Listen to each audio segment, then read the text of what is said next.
Order. It is 6:30 on April 8th, and welcome everybody. I love to have a packed house for, at least the first 10 minutes of our meeting, but I'm glad you're all here, especially on a very beautiful Hood River evening. So thanks for coming in, and we look forward to hearing all about all of you and all of you. All right. Okay, we are going to start with any revisions to the agenda. Yeah. Good evening, Madam Chair. We have a revised personnel report, an updated slide deck for the EL outcomes report, and budget update, as well as our 26-27 school year calendar. Okay, everybody get the opportunity to look over those? Great, okay. Then we'll just move right into the superintendent report. Mr. Newton. All right.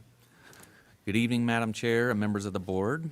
I'd like to begin tonight by thanking our hosts, Principal Sarah Brayman-Smith, Assistant Principal Damian Elderkin, and the staff for welcoming us to Wyese this evening. We look forward to the Wyese presentation later in our meeting. However, I want to take this opportunity to recognize the school's impressive efforts this year. Wyese has shown a deep commitment to academic excellence through the Wicker for All Tier 1 initiative, which includes focused work within 6th grade and 7th and 8th grade level teams to prioritize writing and organization via binders and planners. Beyond academics, the school is fostering a vibrant school culture through Eagle Pride and Level Up student recognition programs. Their holistic approach to student success is further evident in Tier 1 counselor lessons covering critical topics like bully prevention, hate speech awareness, and college readiness, alongside their ongoing impactful work in AVID and biliteracy. We are grateful to the entire Wyese staff for their tireless dedication and for the care they pour into every student's success. The recent sunshine and warmer temperatures are a pleasant reminder of the mild winter we have experienced this year. Because of the temperate weather we have experienced, we currently have 2 unused inclement weather days on our schedule. Provided we don't encounter any major weather events in the coming weeks, we plan to observe April 20th and May 11th as non-school days as designated in our calendar. We will keep the community updated as these dates approach. Contract negotiations with our licensed staff are continuing as scheduled, with the second evening of negotiations concluding yesterday. We have had positive and productive conversations with the HREA negotiations team, having tentatively agreed to 8 out of 16 articles, which is solid progress to date. Both HREA and the school district are focused on shared interests with the following goals: establish and maintain a competitive compensation and benefits package and positive working conditions that encourage excellent licensed staff to join and stay in the district. Prioritize contract provisions that directly support positive student outcomes. And third, develop clear policies and resources that promote physical and emotional safety for students and staff.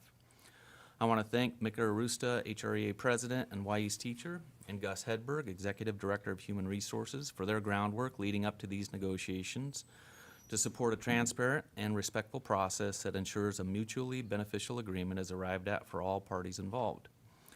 I also want to recognize both the HREA and district negotiations teams for their time commitments to support this process this spring.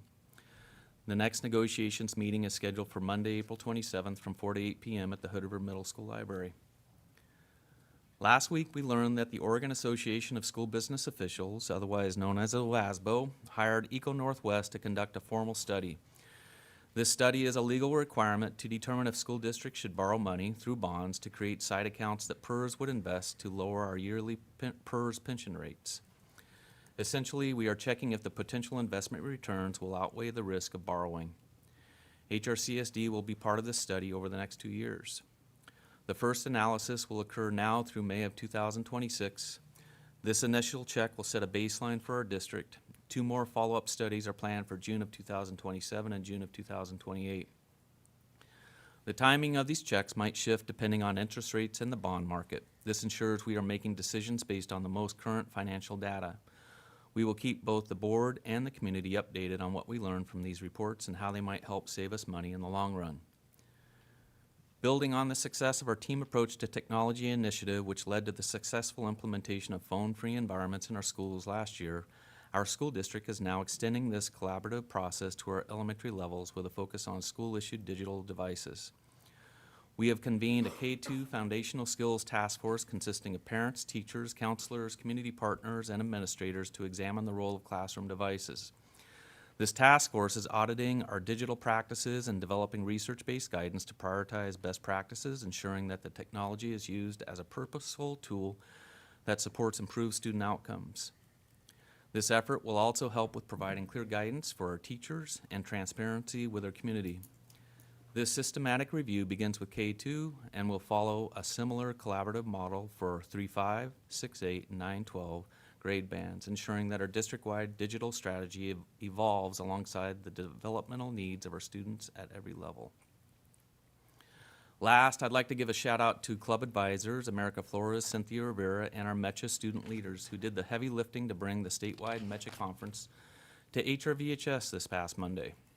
For those not familiar with MECHA, it is a club at the high school that provides such a unique space and opportunity for students to be proud of their culture, elevate their voice, and make a seat at the leadership table. It is an avenue for students to practice and strengthen their advocacy skills.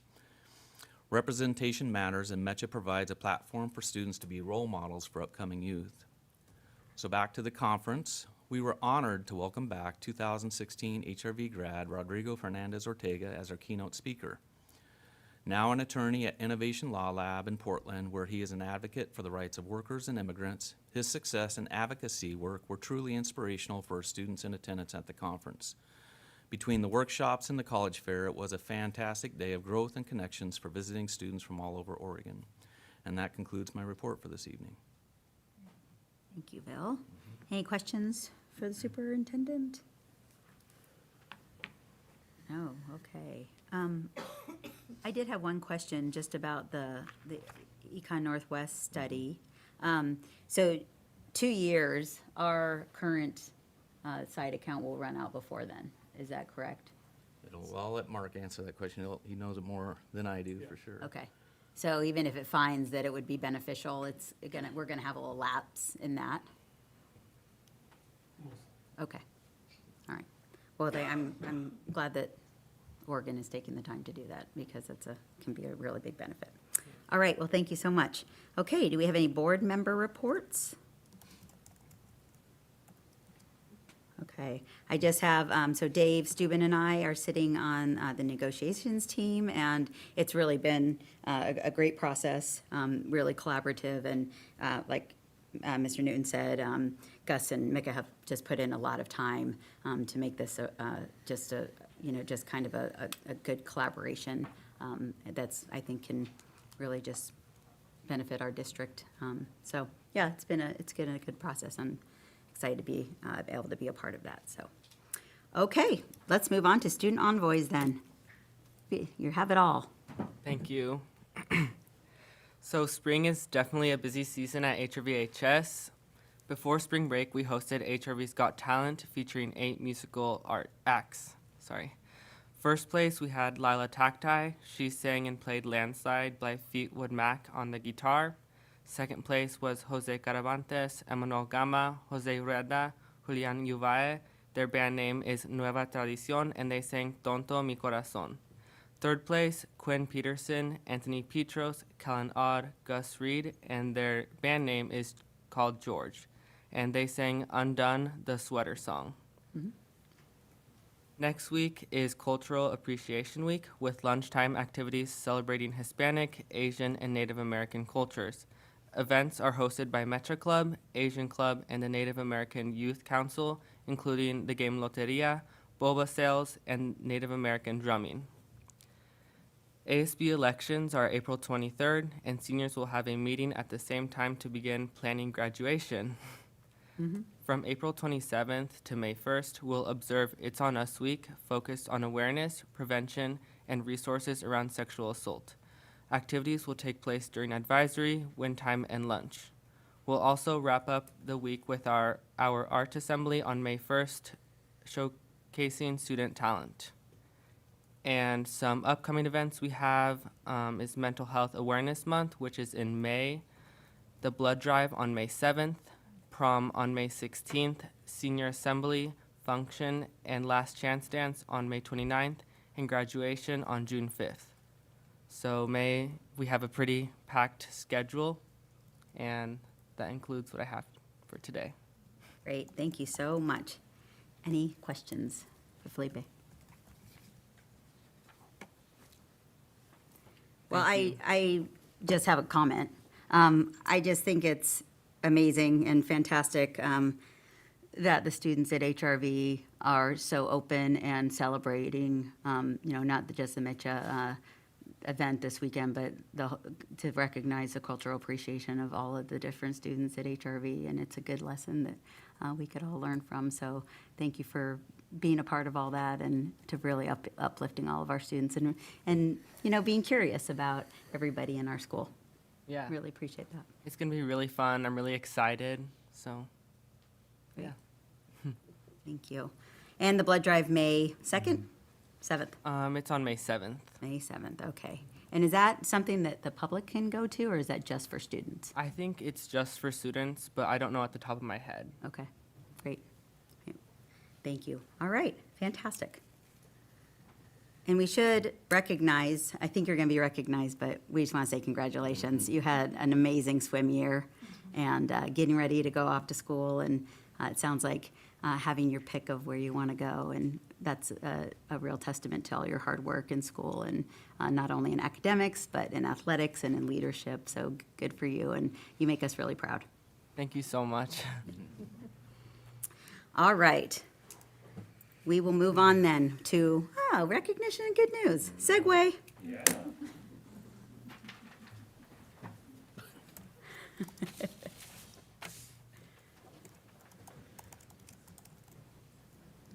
Madam Chair, members of the board, yes, it is time for recognition and good news, and Felipe is part of it this month. But first, we're going to start. We have two parts to recognition and good news. We're going to start with Sarah Brayman-Smith. She has a special recognition for a couple of staff members and a shout out. So with that, we'll start with the first part. Turn it over to Ms. Brayman-Smith. Okay. Welcome to Y East, everybody. Greetings, Madam Chair and the entire school board and cabinet. Just happy to have you here. And a beautiful day to drive up to Odell, huh? It's gorgeous. So to start, I think I can display, but I have to figure out really quickly here. There we go. So I'm going to flip it a little bit and say good news and recognition because of a great day that we had today at Y East and over at Mid Valley Elementary. So the good news today is about our AVID program, and you're going to get to meet our AVID coordinator and a couple of our AVID learners later in our presentation.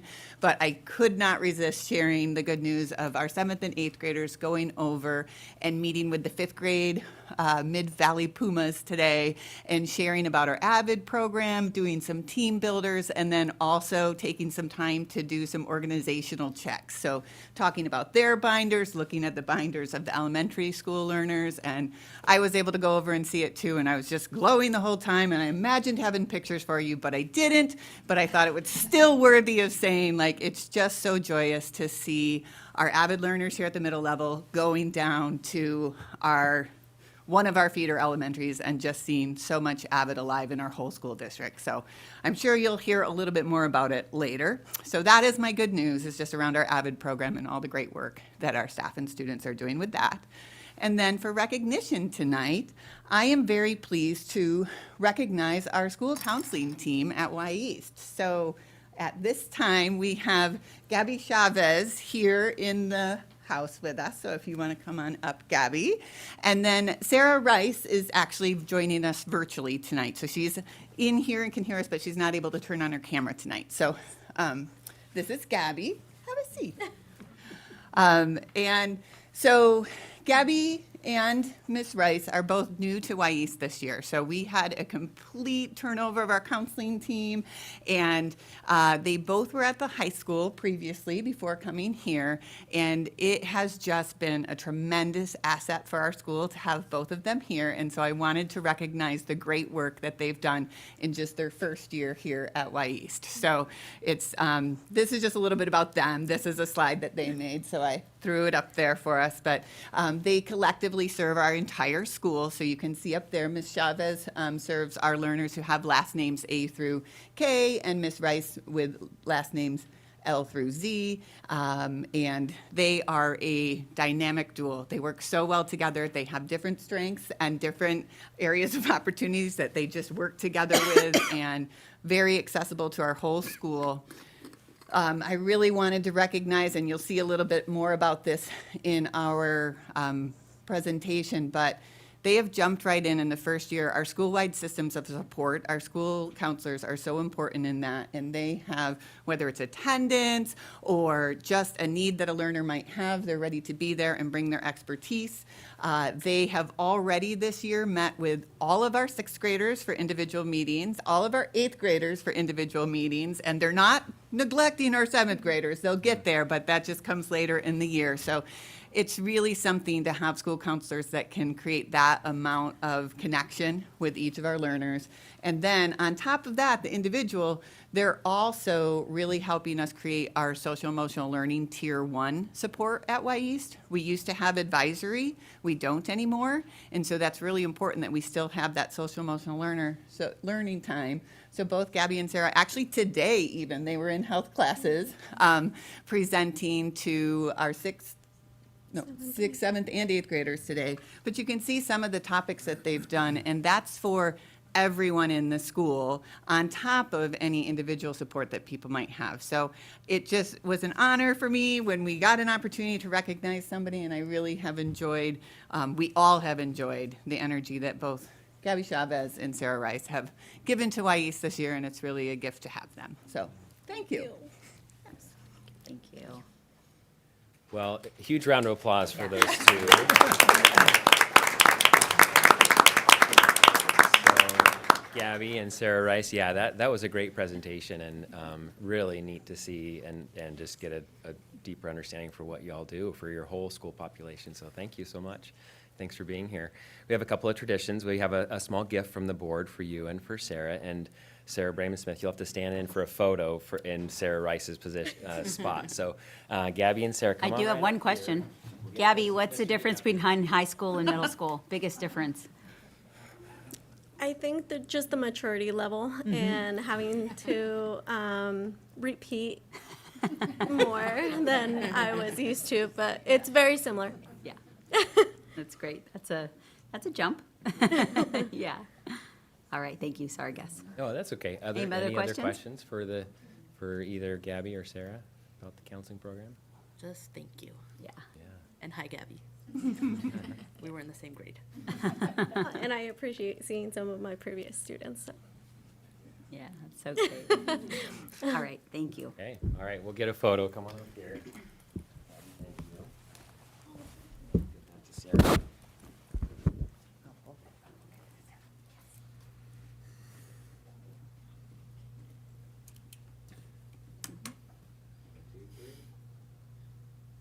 got it. One more round of applause. Yay.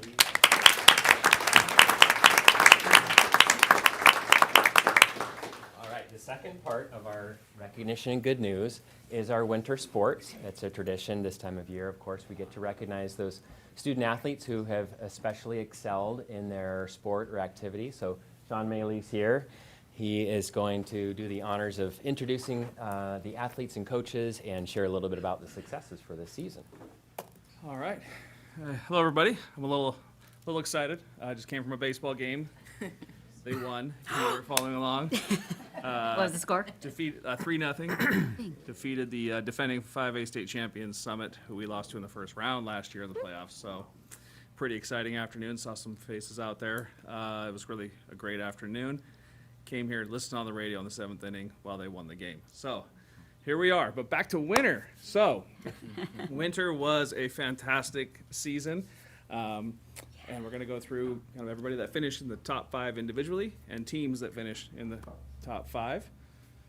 Of course, benefits of our high school athletic department: physical fitness, improved academic performance, relationships, facing adversity, teamwork and cooperation, positive mentors, leadership skills, community representation, and our growth mindset. And I think these athletes that are coming up, I am again Sean Maley here, will demonstrate that. This has been a really fun winter. Next slide. All right, first we'll start with the Alpine ski team. So if you guys skiers, I know you're back there. I see you. Come on over here with me. We'll just come on up to the front so we can see you. So our Alpine ski team, the girls ski team, defended their state championship from, come on up here, guys, from 2025 2025, they won the state title down at Mount Ashland in a very close fashion.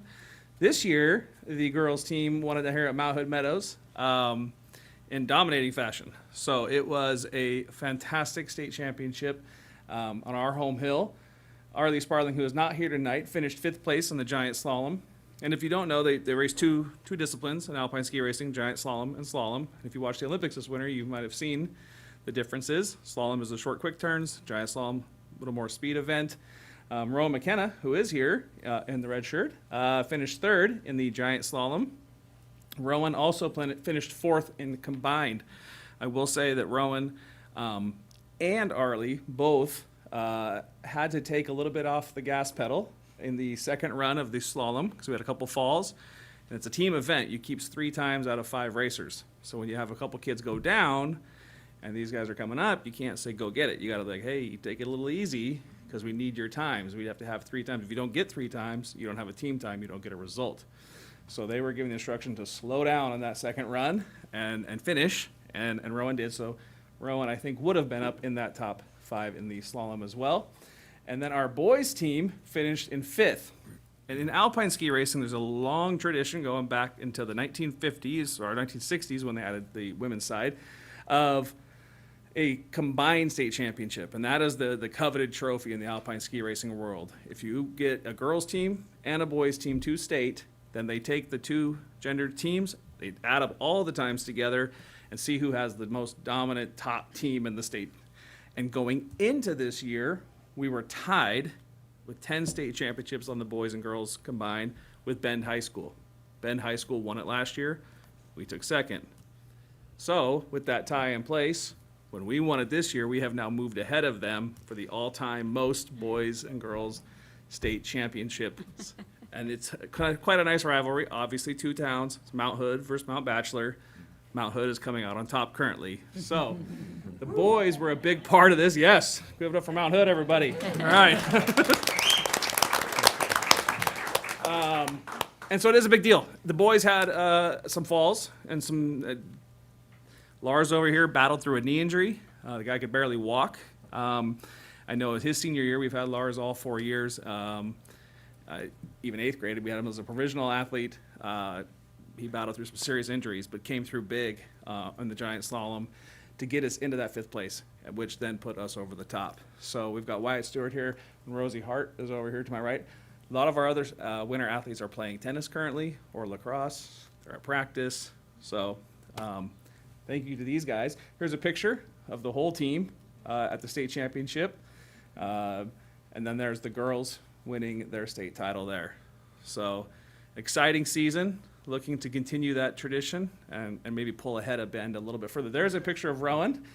I know you love pictures of yourself in action, but there's Rowan in the giant slalom.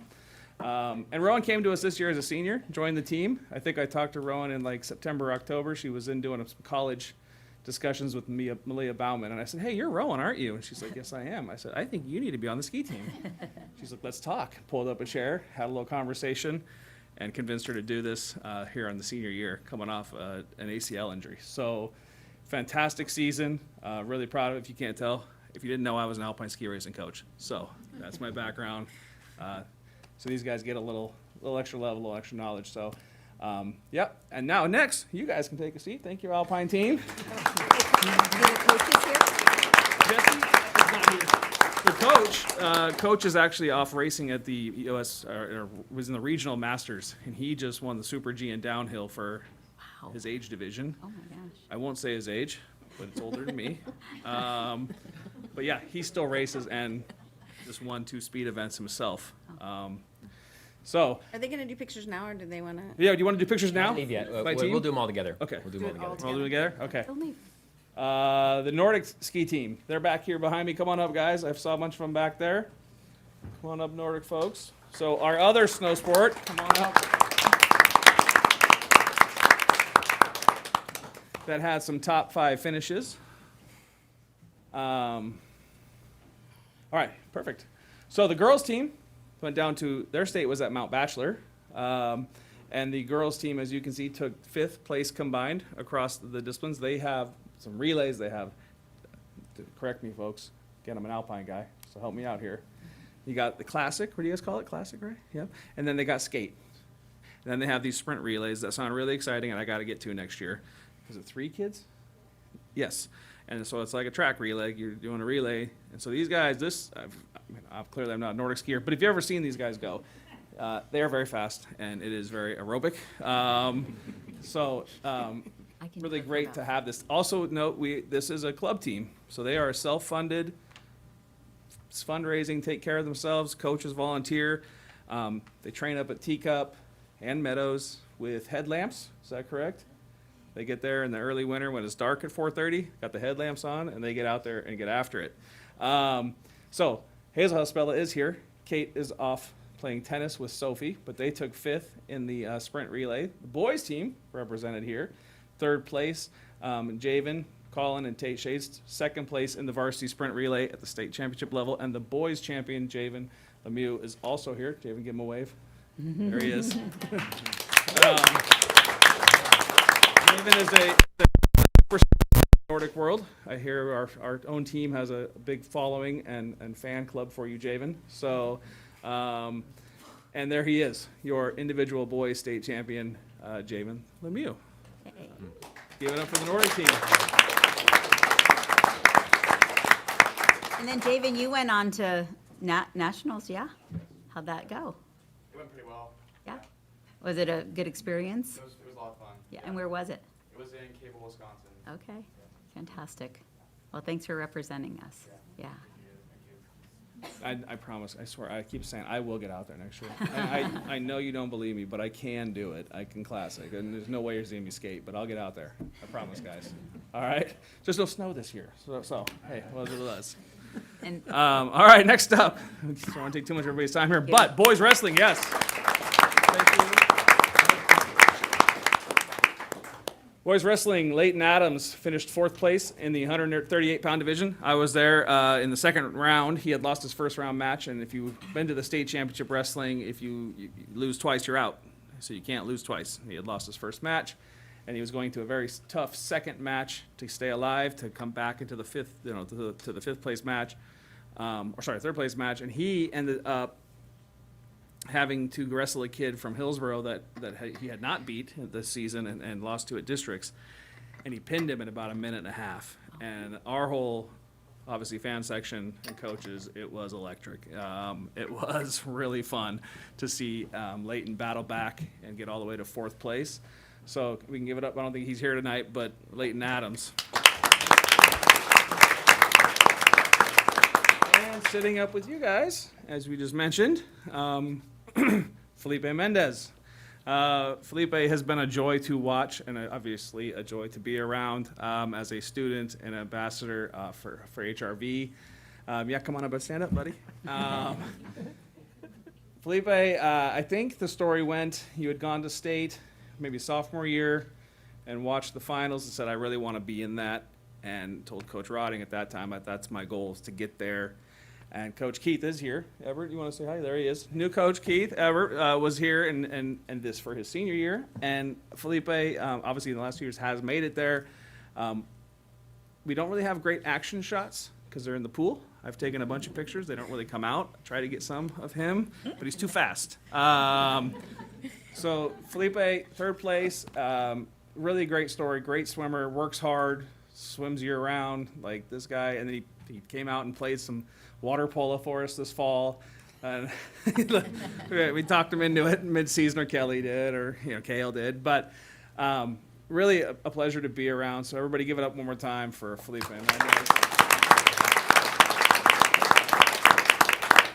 Other swimmers back here. Come on up, bud. So this one promising guy right here. I was actually just talking with Coach yesterday about some strategy in swimming and doing one of our year-end reviews, right? And talking about, hey, do some guys finish like in track and field? You see guys kick like at the end, they finish hard, and some guys can really like go out, start, and kind of hold off. He's like, oh man, Kane is this guy. Like I don't even know where he still has gas in his tank. This dude just finishes hard. Remember yesterday? Like he just finishes hard. So Kane took 5th place here in the 100-meter freestyle. He's pictured there on the podium. This guy, Coach can't say enough. all right? Just the hard work ethic and a really fun kid to be around. Amazing finish at state. So everybody give it up for Kane.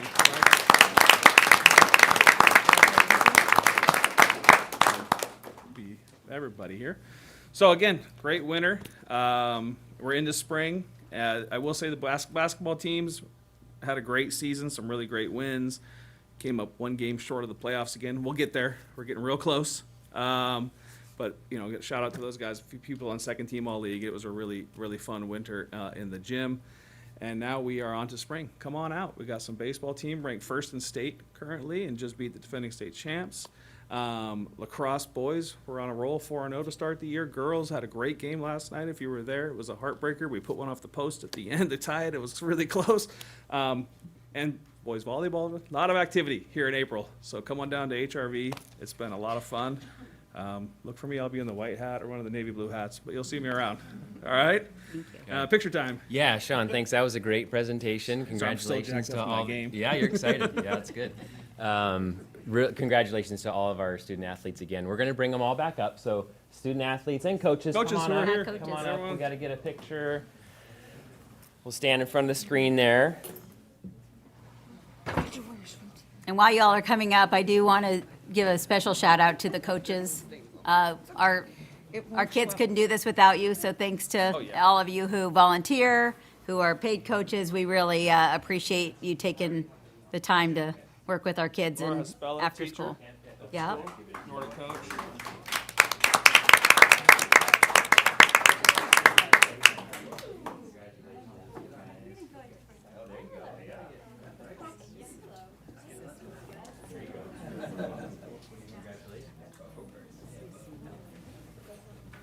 Or just stack them. Yeah, there you go. Yeah, we might need some on your knees here. Yeah, Keith, get in front there. Okay, squeeze in there. Congratulations. Athletes, will give the board members a chance to ask any questions or anything from the board. I think we all just want to congratulate all of you for all their hard work. It's really amazing. Great to see you here. Thanks for coming out. All right, let's get a picture here. Okay, on 3. 1, 2, 3. Thank you. How many seniors do we have up there? Yeah. All right. Well, good luck to you in your next phase, and congratulations. And again, thanks for representing HRV so well. We're really proud of all of you. I forgot to say, you coach Keith Ever, you guys haven't met, you swim coach right there. And Laura Haspella, our Thank you. Nordic coaches doing this, volunteer, and then the other coaches, obviously. But I said Eric Weeman and Laura Haspella. Really fantastic coaching staff. Winter's a blast. All the stands are a blast. All right, guys. Thank you.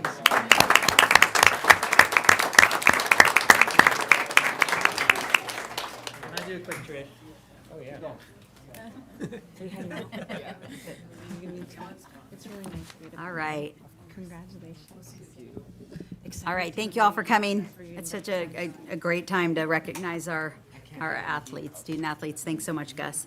All right, we are going to move on to public comment, and we do have 3 individuals for public comment tonight. So I'm going to go ahead and read our comments, and then I will call you up in the order with which you signed up on our sheet. The Hood River County School District Board of Directors request comments be limited to 3 minutes per speaker. Speakers will state their name and county of residence for the record. The board appreciates community members sharing information during public comments. While the board does not respond to public comment, following the meeting, the chair, vice chair, and superintendent will together determine the appropriate level response. Speakers may offer objective criticism of district operations or programs, but the board will not hear complaints concerning specific district personnel. We won't exceed 30 minutes, but if you are unable to make public comments to the board, please submit your public comment by email to hrcsd.board@hoodriver.k12.or.us, and they will be reviewed by the board chair and superintendent. If the material you are speaking about could be considered inappropriate for certain age groups, please provide the comment in writing or provide notice to ensure adequate time is provided for those in the room to leave. All right, we are going to start with Meredith Cole. And Meredith, just know that we take notes, so if we're not looking at you, we are listening to you. That's okay. I have no concerns. Okay. Oops, hold on a minute. I don't know why my phone resets, but it does. And I will start it after you say your name I and start. appreciate that. Okay, whenever you're ready. Meredith Cole, Hood River County.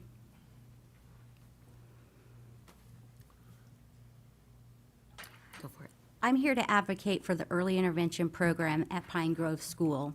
I understand that the district is facing real financial pressure. Special education costs are rising and more classroom support is needed.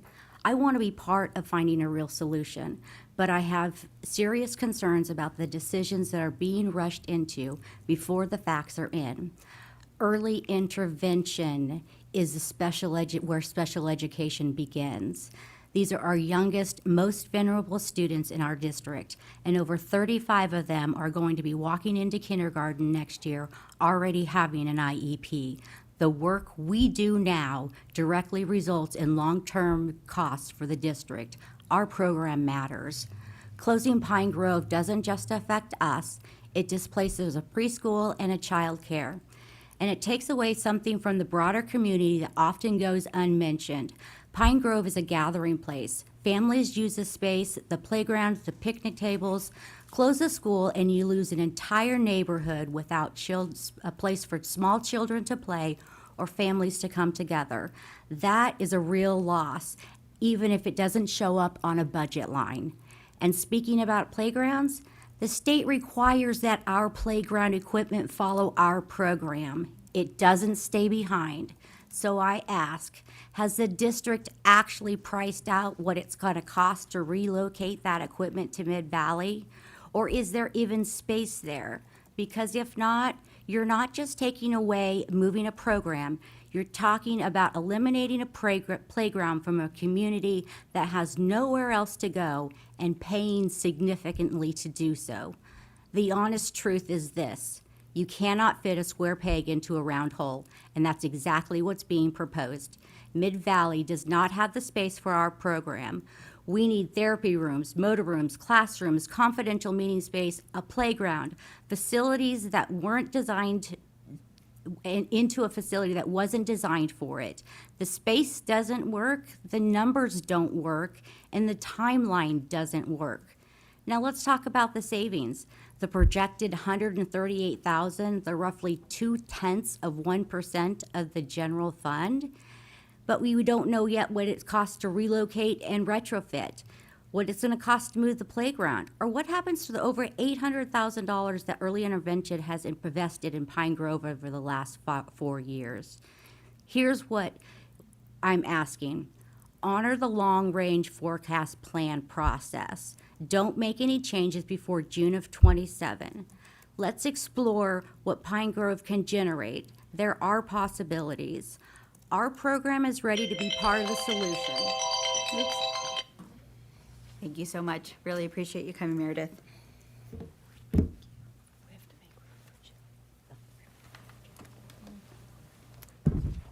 Okay, next we have Jennifer King. And I got you.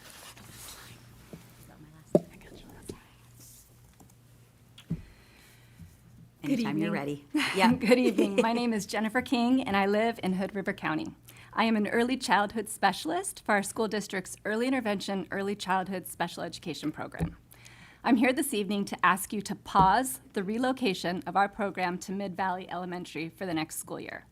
First, I'm asking for this because the long-range facilities plan will not be presented until June, and we don't know the recommendations. Second, there doesn't seem to be a comprehensive plan for our relocation or a plan for what will happen to Pine Grove School. My colleagues Ann Cole and Dan Baer spoke at the March 11th meeting. They presented questions to the board and the superintendent. Most of these questions have gone unanswered. What we do know is that the intention is to move us to the old gym at Mid-Valley. As it is, the space isn't adequate for our needs. Will it be renovated? How much will this cost? How much will moving us in and moving Mid-Valley out cost? There has been minimal communication between the superintendent and our program. We do know that by relocating us to Mid-Valley, the district hopes to save $138,000. We've learned that utilities for Pine Grove cost approximately $43,000. We don't know where the rest of the savings will come from. We have a preschool and a child care center that rent space at Pine Grove. Together, they pay the district $42,144. It almost covers utilities. Then there's the amount of money the district could make from renting Pine Grove's gym and the field space. Meanwhile, over the past 5 years, our program has invested over $800,000 of non-school district money in improvements for the building and installed significant upgrades to the playground. As an employee, I question how these decisions are made. As a taxpayer, the waste makes me furious. I'd like to offer some solutions to help generate more funds at Pine Grove School to add to this wonderful early childhood center. We know that Head Start is interested in renting space for their preschools, and this would expand our partnership. Perhaps it could be used for a much-needed preschool promise classroom. Our county currently has 4 preschool promise slots. The Dalles has 67. It is an early childhood desert in our county, and relocating our program only intensifies that situation. Clearly, this isn't a money-saving issue. There's a lack of transparency here, and if the decision is to sell Pine Grove School, then the district needs to be upfront with our staff, the families we serve, and the Pine Grove community. If we need to sell something, start with the 17 unused acres in Hood River the school district owns. The revenue would be greater and the impact on the community reduced. We can do better than abandoning a school that has a long history of being part of our school district and a part of our community. Our program is ready to be part of the solution. We just need complete information, a real plan, and the time to get it right. Thank you. Thanks, Jennifer. Can't Appreciate you believe that coming. was just 3 minutes. You did it.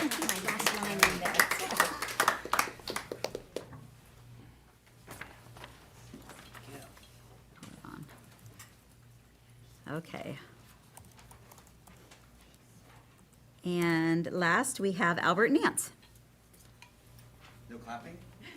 Oh, there we go, there we go, there we go. All right. Oh, hold on, Albert. Okay. Albert Nance, River County. Okay. Thank you all for your time. Tonight, you're going to talk about the budget details. These are great when they are accurate, but they can be damaging when misleading. So I implore all of you to be discerning, question, and scrutinize everything, especially since multiple items in the budget just last year were misleading at best and disingenuous at worst. For example, last year, the budget misrepresented Cascade Lock students as enormously more expensive than other schools, but that didn't include the rural allocation money, which is over $500,000 and actually made our school comparable to the other elementary schools in the district, an allocation that should go directly to our school and will be lost forever if our school is ever closed. The misleading cost per student quote is still damaging to this day. It took a bunch of amazing PTO moms to figure out that this was inconsistent, but by then the damage was done. By then, teachers and officials throughout the district were, and still are, citing this higher and misleading number. Frankly, the Budget Committee should have double-checked and identified these errant calculations before they were shared. Because of this, a damaging narrative was established, great teachers were taken from us, and our principal is being taken away. This makes more parents not want to send their kids there. This exacerbates the enrollment and budget problem. Despite these setbacks, there was opportunity to promote class and the district to win families back. Cascade Locks Elementary is a national Avid Spotlight school. Promote it. This is a gift for the district. I personally know over a dozen students not going to the elementary school because the kids get a better education somewhere else.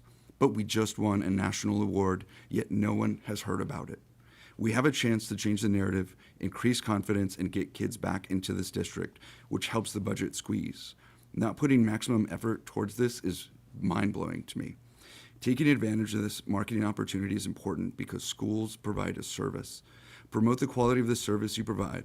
If not, then you lose families.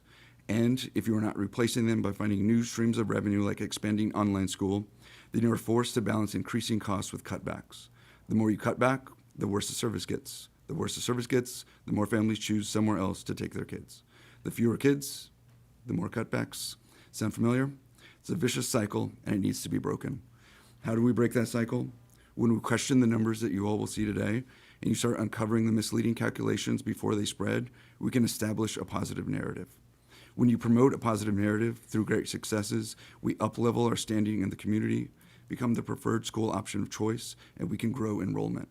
When we focus on the great service, offerings, and successes the district provides, instead of spreadsheet cells leading the story, we create a positive momentum that people want to join. Thank you. Thanks, Albert. Okay, that will close the public comment part of our meeting. And thank you, everybody, for taking the time and coming to speak with us. And I would encourage anyone to write to us at any time and share your thoughts. It really makes a difference. So thanks again for coming in. All right, we're going to move on to consolidated reports and then consolidated action. We have 4 items in there, and if everybody, the board has had a chance to look at that, I would take a motion for that. I move to approve the consolidated action as presented. I'll second. Okay, so moved by Jesse, second by Corinda, was it? Yeah. Okay. Any questions or comments? All right, we'll start with Corinda then for a vote. Aye. And Monica? Aye. Jesse? Aye. Rich? Aye. And the chair votes aye, and that passes. All right, thanks very much, everybody. All right, moving on to reports and discussions. We're going to bring Principal Braman Smith back up to talk Y East. And I have some friends coming up. So Awesome. my friends, come on up.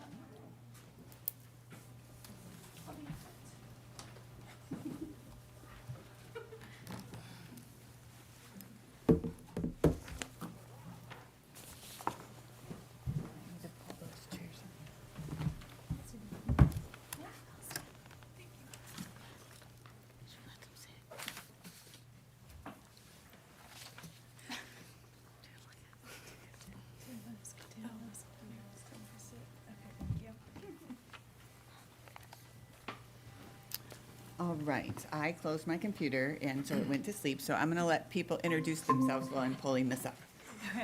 I am Sydney Ruth, and one of my jobs here is the AVID coordinator. I'm Haley Heck. Hi, I'm Andrea Rueda. That's Mrs. Braman Smith. Thank you, Ms. Ruth. I'm Damien Elderkin, the vice principal. I'm Mika Urister, 7th grade science teacher. And I'm back in, so here we go.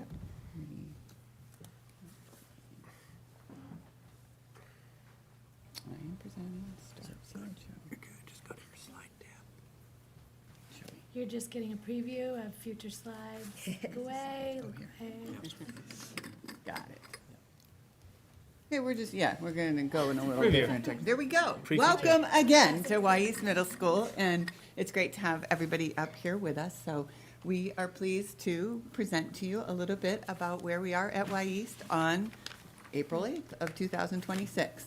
So for those of you who have been a part of school board meetings for a while, this is what we call our continuous improvement plan one-pager, and it should look pretty similar, as these are areas of our overall Hood River County strategic design and how we go about making things happen at East. And so we wanted to center ourselves there, but we're going to talk a little bit more about just in general how we make certain things happen around equity and cultural responsiveness, student learning and growth is really going to be the core of our presentation today. But always you can refer to this for little things about what are happening at East. Our next couple of slides, we are going to talk about the comparisons right now. So we have winter of 2025 to winter of 2026. These are our current reading scores and how we're doing.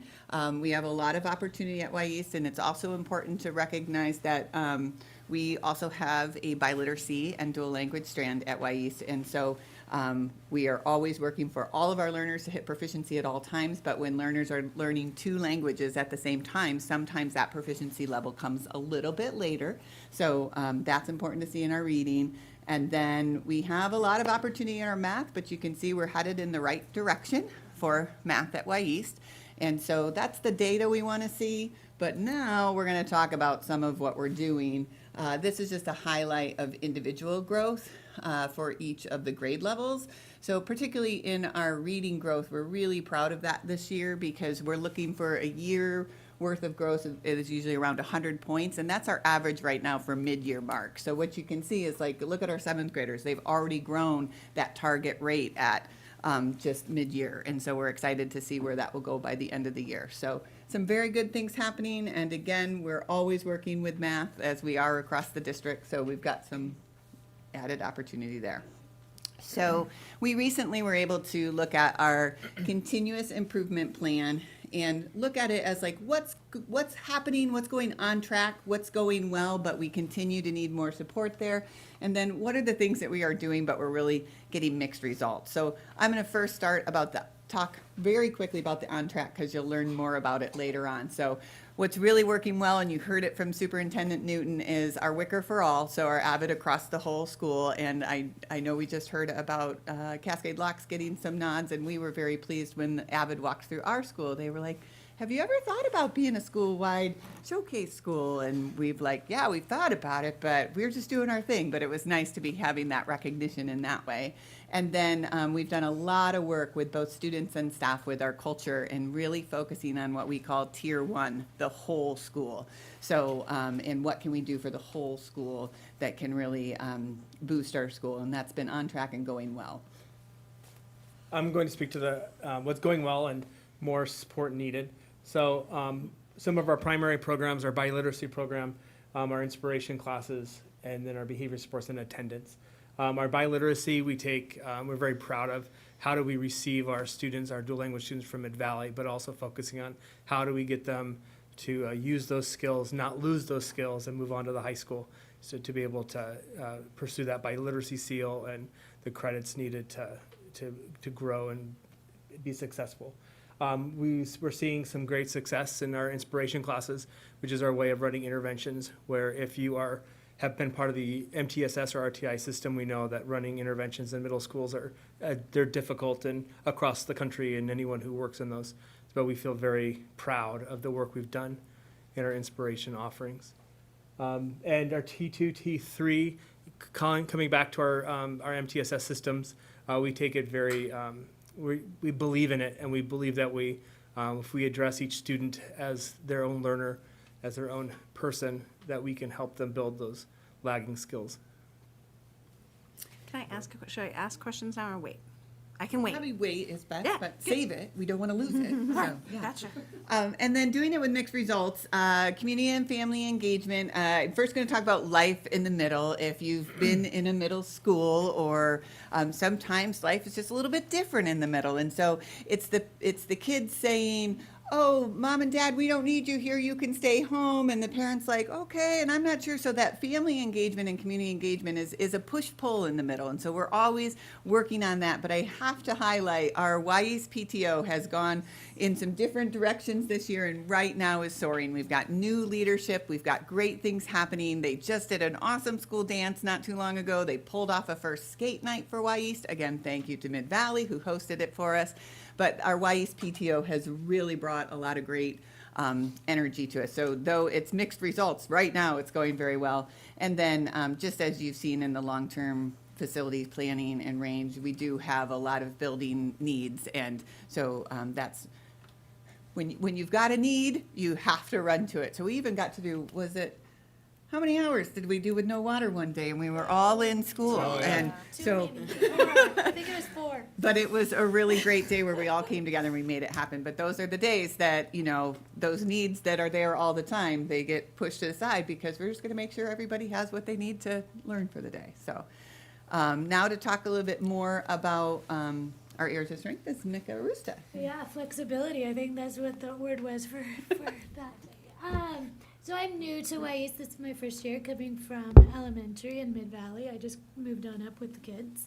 And it's great. And so we've done some things that really target, so many times we highlight either the kids that are getting in trouble and we want to help them be motivated to not, or we highlight the kids who are academically successful. But we've tried to figure out ways to highlight where everybody has an opportunity to be successful at YEast. And so in September it was be on time to class. So anybody that was on time to all classes earned that little cookie or whatever prize it was. And then October, 90% attendance. November, no behavior trackers. So then we're hitting the behaviors as we're getting more deeper into the school year. In December, because it's a short month. All assignments turned in was what we were highlighting there. We also do level up mornings. A lot of teachers actually offer, if they're in their classroom, you can come and make up work and do things. But these are intentional morning times, the first and last Fridays, where teachers open their doors, set ones, and they can go in and get extra support. We do PM with progress reports, so we have a special activity in the afternoon, one trimester around progress report time. So that's, again, if you have the grades and are successful at A's and B's, can go to the activity. If you're C's, you can have optional. If you want to level up and work on those grades and get some assignments in. D's and F's are going somewhere to make sure that they have that opportunity to catch up and use that time. And then Eagle Pride learners of the trimester, every trimester, teachers select 2 students for their subject to be honored. And as I said, we're flexible. So this last trimester, we had a student from our structured learning center that's just really, he's a 7th grader. He's been doing really great things compared to last year. He's coming to class on his own. He's showing up. And so we just honored him. Sydney helped with that and honored him and gave him a special award. So it didn't have to fit in the box. We just make sure that we honor everyone. And if y'all remember that we're here last year, we really focused on our Tier 3 system last year, and we had our Structured Learning Center here to show you some of that, and now we're a little bit more on the Tier 1, and there we go. I actually asked Sarah to include this. We've talked about Upbeat Survey, and I know that you've heard about it for the last few years.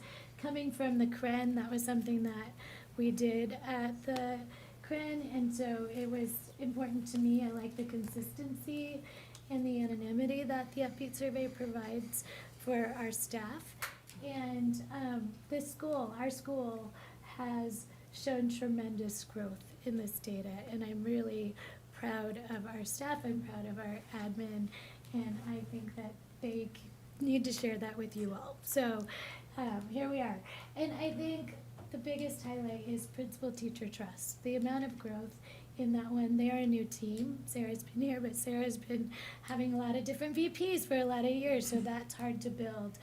Damian and Sarah have been working really hard, as this is their 2nd year, to create systems that we could be a stronger school, and I think it's showing in our staff culture and in our building culture with our students. I think they feel it and we all feel it. So I just wanted to highlight some of the upbeat how we're doing as a staff. So, do either of you have anything on that one that you want to add that I missed? I think you did a Okay, great job. great. Yeah. And now for our AVID program. So this is just showing some of our AVID school-wide goals. So we have 3 goals. The first one is centered around planners and binders for all students, but definitely a higher level of that for our AVID students. Then we have our goal 2 of writing, which fits well with the district goal of writing. And then our last goal is Wicker Together, which is where we're trying to take some of those AVID strategies that fall under Wicker and make sure that a student sees that throughout their day, throughout their classes, definitely throughout the year, so that they all experience those same strategies and have those benefits, whether they're in the elective or not. And so we have 2 8th grade AVID students here who are going to talk a little bit about organization, specifically planners and binders, and then a little bit about writing. So Haley is up first. Okay, I would like to start you guys off with, you guys might wonder, how do you organize your AVID binder? I could organize my AVID binder by putting all papers in the correct tabs, making sure there's no loose papers, and making sure that all your boxes in your planners are filled out and with circles and checks. Lastly, you should have all your materials, all your writing materials in your pencil pouch. And then this system helps me and works for me because it helps me stay organized and focused with my learning. So I'm here to talk about the writing goal, and for me, I say writing is a very important skill that you'll need, not just in school, but like in life.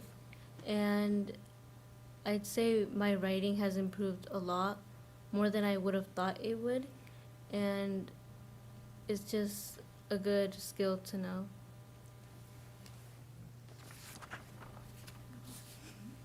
All right. And then here is another area of strength that we want to highlight in our Tier 1 is our social emotional learning model. And I talked about most of this when we recognized our counselors. The one piece I wanted to slow down and talk just a little bit more about is that 6th grade Wicker and Cielo that you see there. So if you've been to Mid-Valley, you know that Cielo is the Spanish form of Wicker, and that is where our 6th graders get their biliteracy. So all 6th graders come in and they either have Wicker or Cielo class.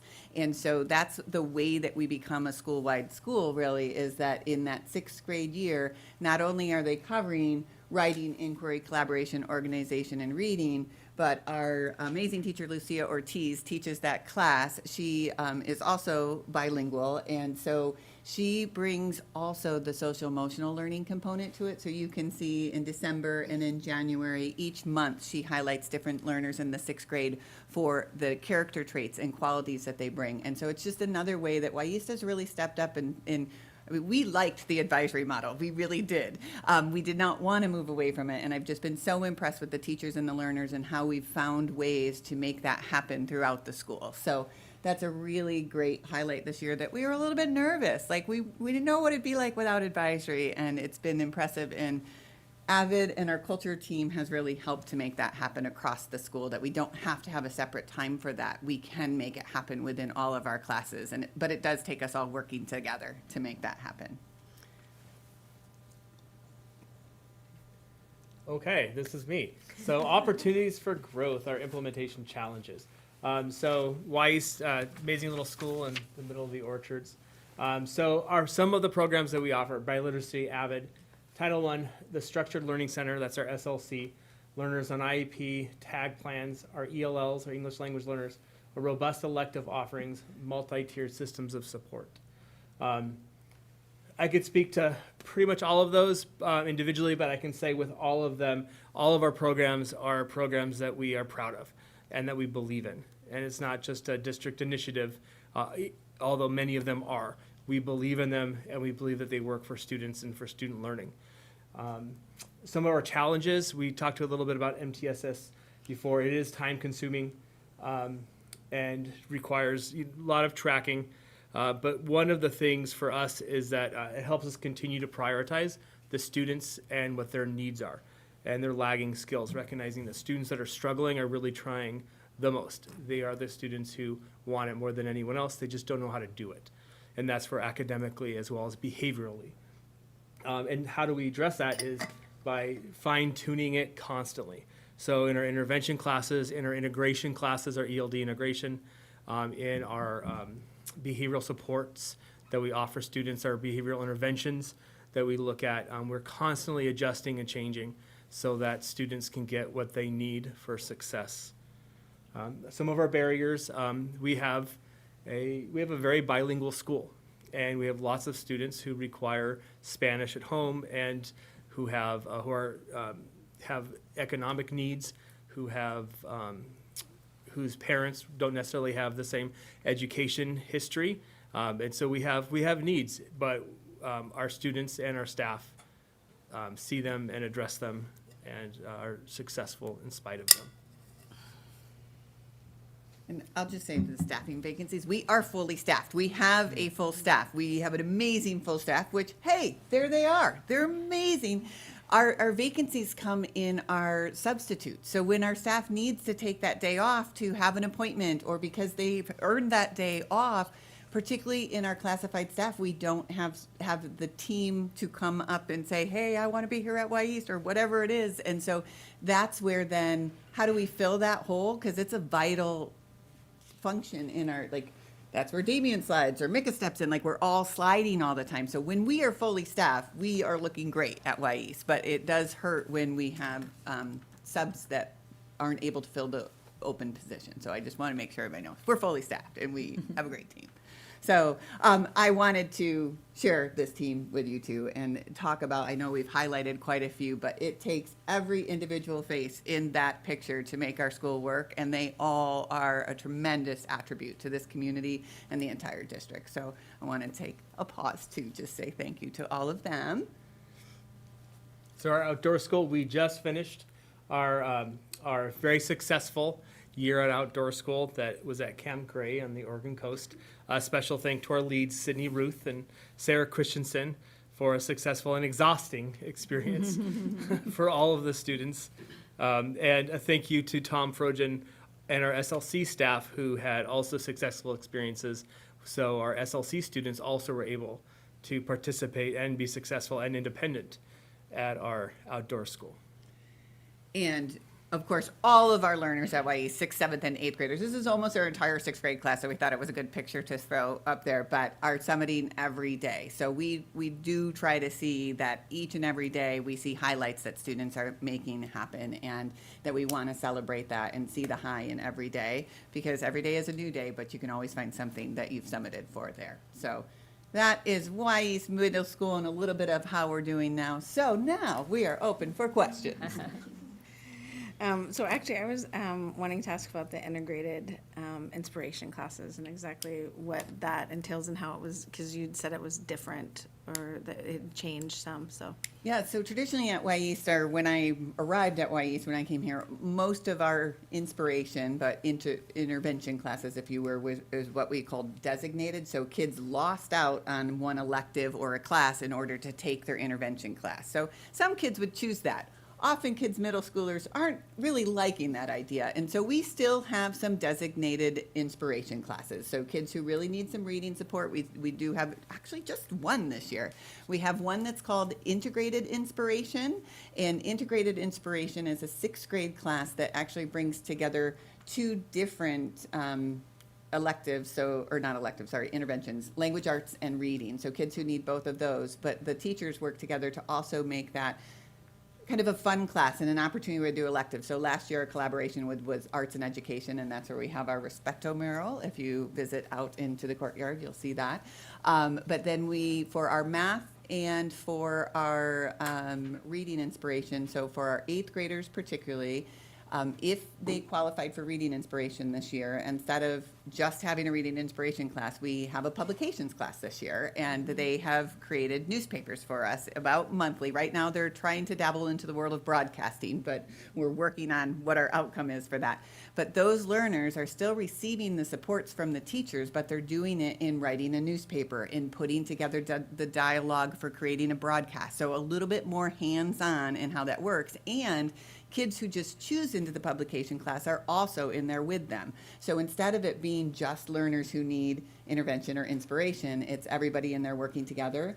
And then with our math intervention, we were able to create an inspiration class and then marry it, if you will, with an elective PE class. And so that PE teacher sees them one day and the math teacher sees them the other day, and they both work in with movement and with math. So we're really trying to make more of it being integrated into some of the electives and or a class that's more appealing rather than just in place of not being able to take something else. And they're not locked into it for the full year. I Mhm. think that's important. We look at the data each trimester as a team, grade level team gets together, and so we talk about each kid and where their scores are and what's happened and how it's working for them, and I think that's a difference as well. And then just to, because it goes with that too, is the integrated ELD approach that we're using. So again, ELD or English Language Development used to be a pull-out class at YEast, and now predominantly it's only our learners who are newcomers or really just learning English as their second language, that they still have a pull-out class. Everybody else is receiving it at grade level in an integrated class. So Miss Ruth teaches integrated social studies for our 6th graders, and then our 7th and 8th graders, 7th grade is in integrated language arts, and 8th grade is in integrated science. So they're getting their ELD services, but they're getting them in their classes. And Sarah Christensen and Celeste Darling are two English language development teachers who collaborate with those teachers and make sure that that's all happening. So that's a much different approach at YEast, and it allows a lot more of our learners to take some of those elective classes and explorative classes that in the past they were not able to do. So that's really probably the largest area where we see the integration of traditionally interventions. Okay, great, thank you. I really appreciate that model because those are oftentimes the kids that struggle don't see value in school, and then if you keep putting them in these classes that they aren't enjoying, it doesn't seem like a recipe for success. And I was able to go to the journalism class last time I visited Y East, and it's just really fun, and it's cool, and you're doing something that I think would inspire kids to actually want to come and learn, which is what our ultimate goal is, right? So I really appreciate you guys flipping that into, making it something that isn't just yeah. Yeah, and with our publications class in particular, we saw as much, if not more, growth than our separate reading inspiration 8 that we used to have. So all of our kids grew as much as they would have as we did see in a pull-out class in the past. So that was really exciting. And that's a shout out to Quinn Clarkson, who's leading that program. So see, just so many shout outs at Y East. Well, it's such a great it's great to integrate those classes with kids that don't necessarily need the support, and takes away some of that stigma of, so really, really impressive. Thank you. Any other questions or comments? Or Sarah, you always do such a great job being enthusiastic. It's a great report. It's an easy school to be enthusiastic about. Thank you, Elsa. Thank you all for coming. Thank the students. Yeah. I really appreciate you you guys. coming and talking to us about that. That was great. All right, fantastic. Ooh, lots of happening tonight. All right, we are going to move on to EL outcomes with Kaluma Jones. Oh, shoot, I forgot to ask a question. Darn.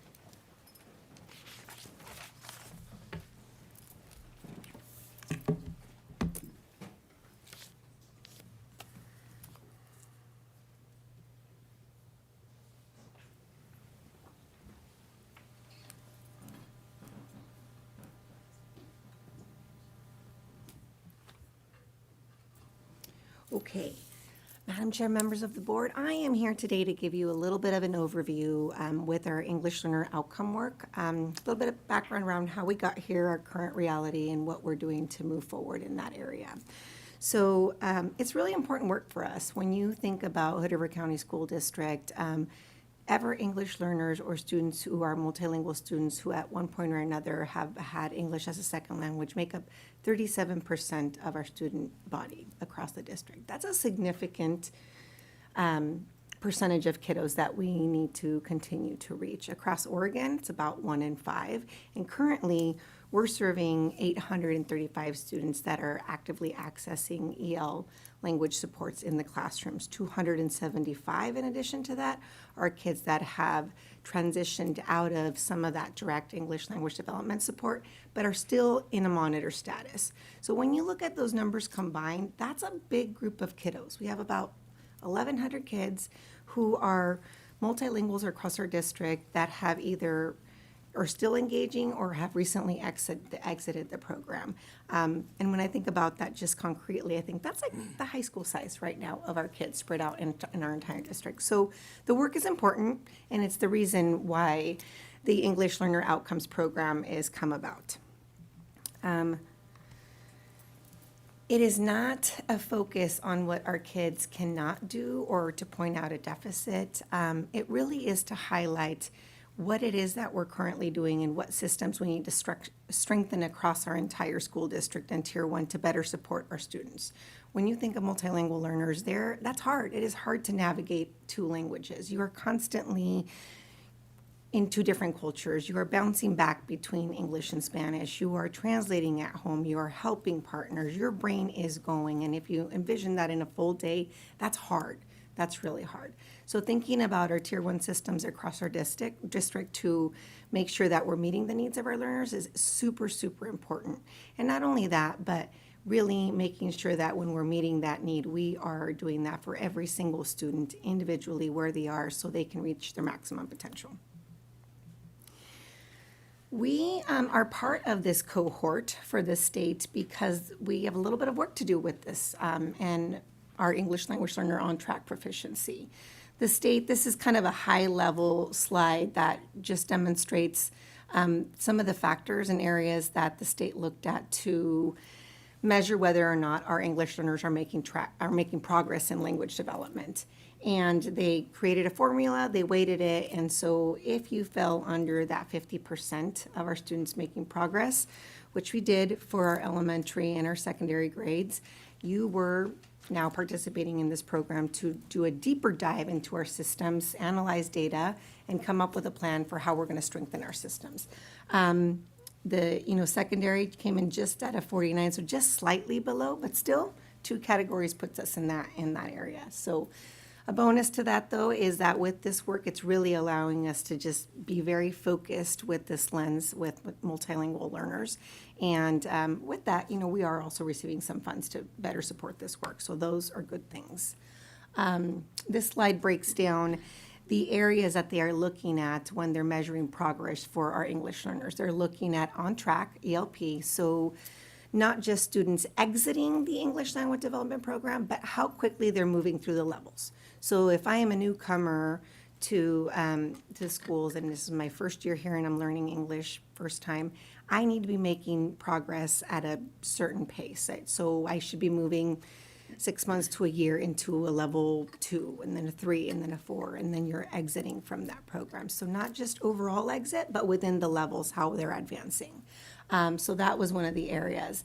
They measured regular attendance, exclusionary discipline, ELA achievement, ELA growth, math achievement, and math growth. And you'll see the ELA growth and math achievement are kind of X'd out there because those are 2 of the pieces that there is some new work going in with the new interim assessments that are coming up. So that is all still being developed. This gives you a little bit more detail in terms of where in these categories we made some limited progress, some notable progress, and some overall progress. This is a slide I replaced because for some reason the colors got flopped around on one of those pieces. So we're making progress, limited, some, and notable. But overall, when that weighted formula came in, it puts us below, and we need to do a little bit more focus work.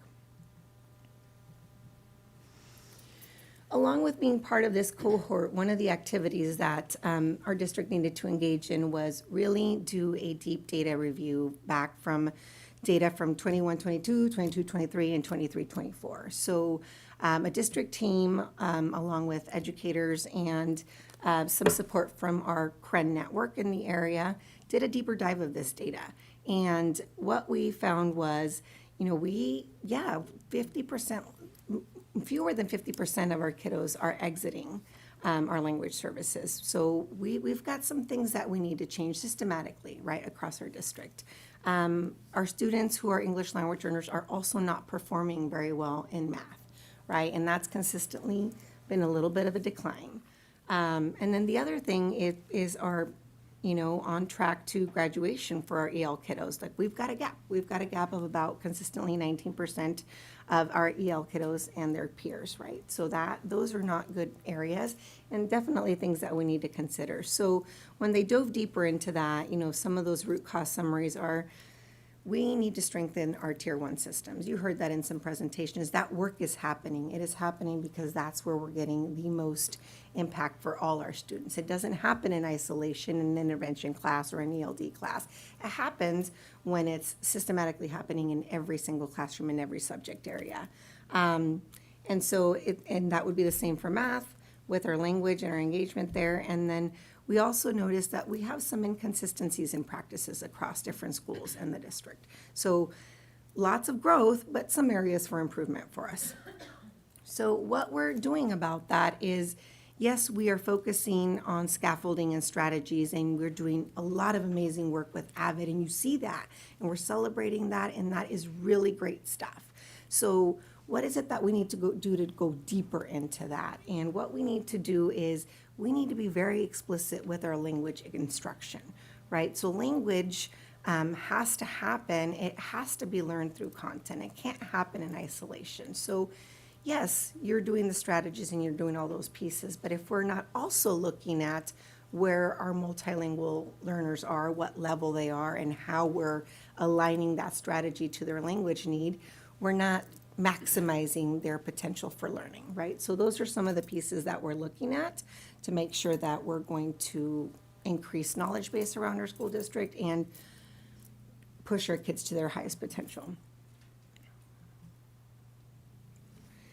4 elements, right? So in order to move kids to on-track proficiency, again, consistent language development, they need to have access to those grade level tasks. It needs to be intentional in every language. So you've heard we have a lot of learning targets. We're very clear about what the learning target standard and outcome is. And now we're moving towards, well, what does that look like with language?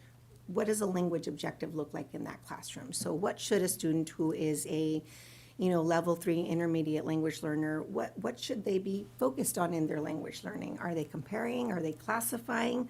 What form and function are they using? Are they practicing that, right? Because, again, they can access content at any language level. We just have to scaffold it in a way that's going to allow them to do that and then provide the language supports to make that happen. We're going to transition onto some slides here that just give you a little bit of a picture of what our current reality is, and this is just an additional data point.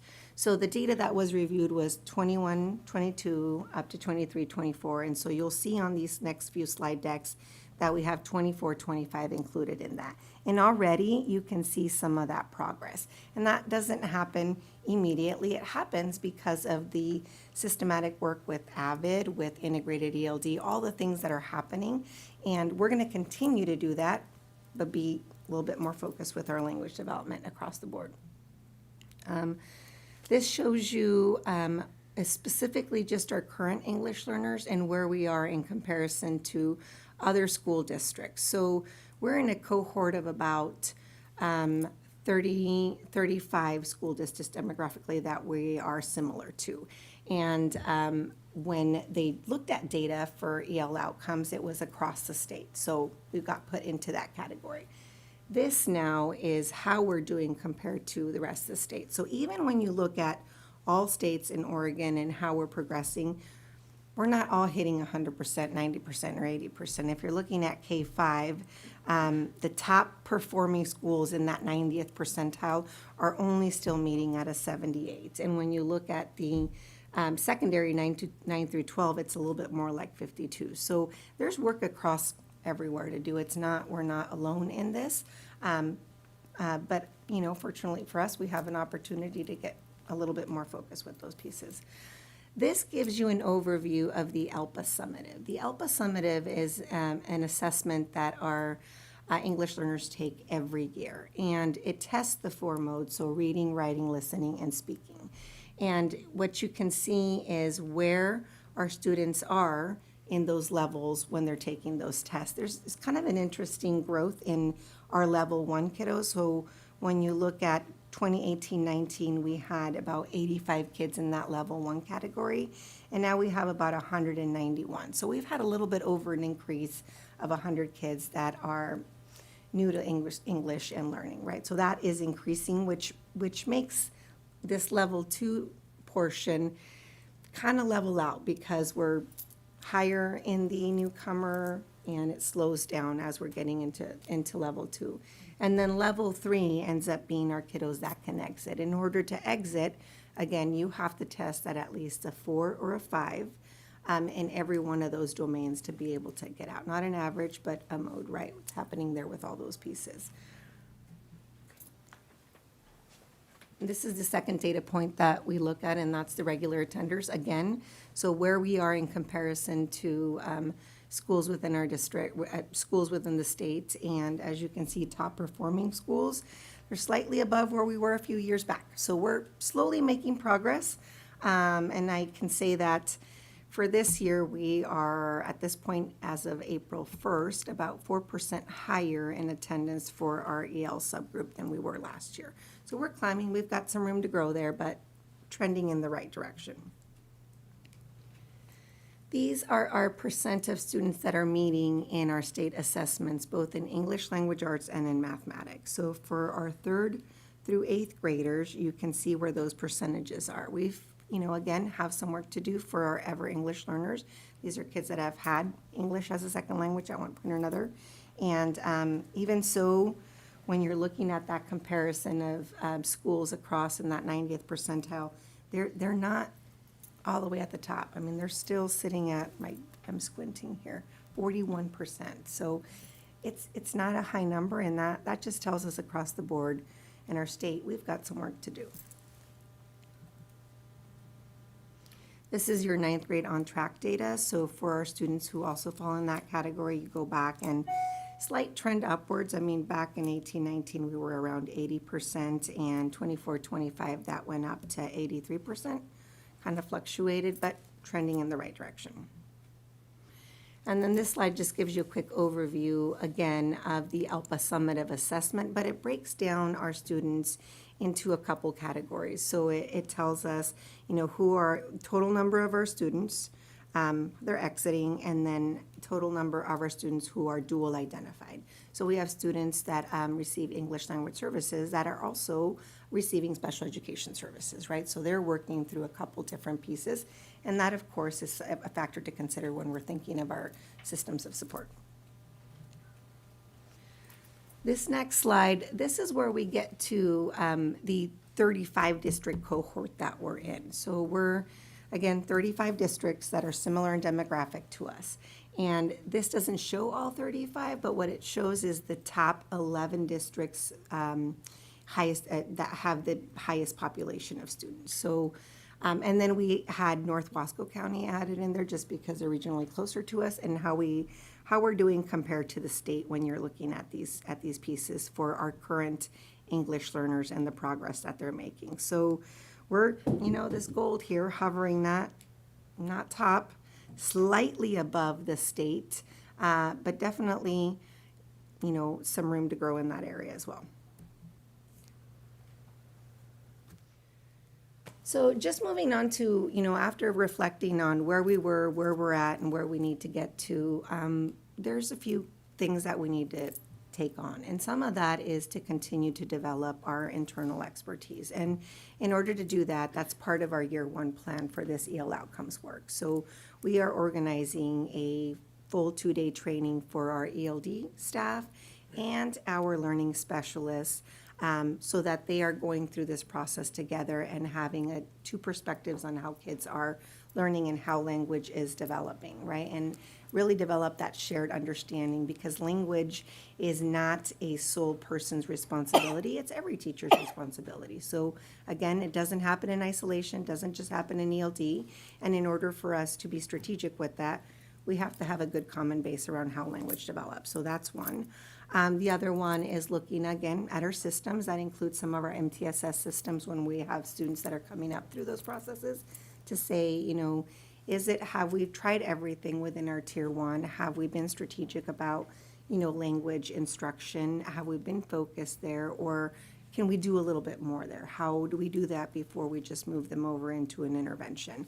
So really improving our referral and decision-making system there, and then continuing to strengthen our integrated ELD approach. You heard a little bit about that.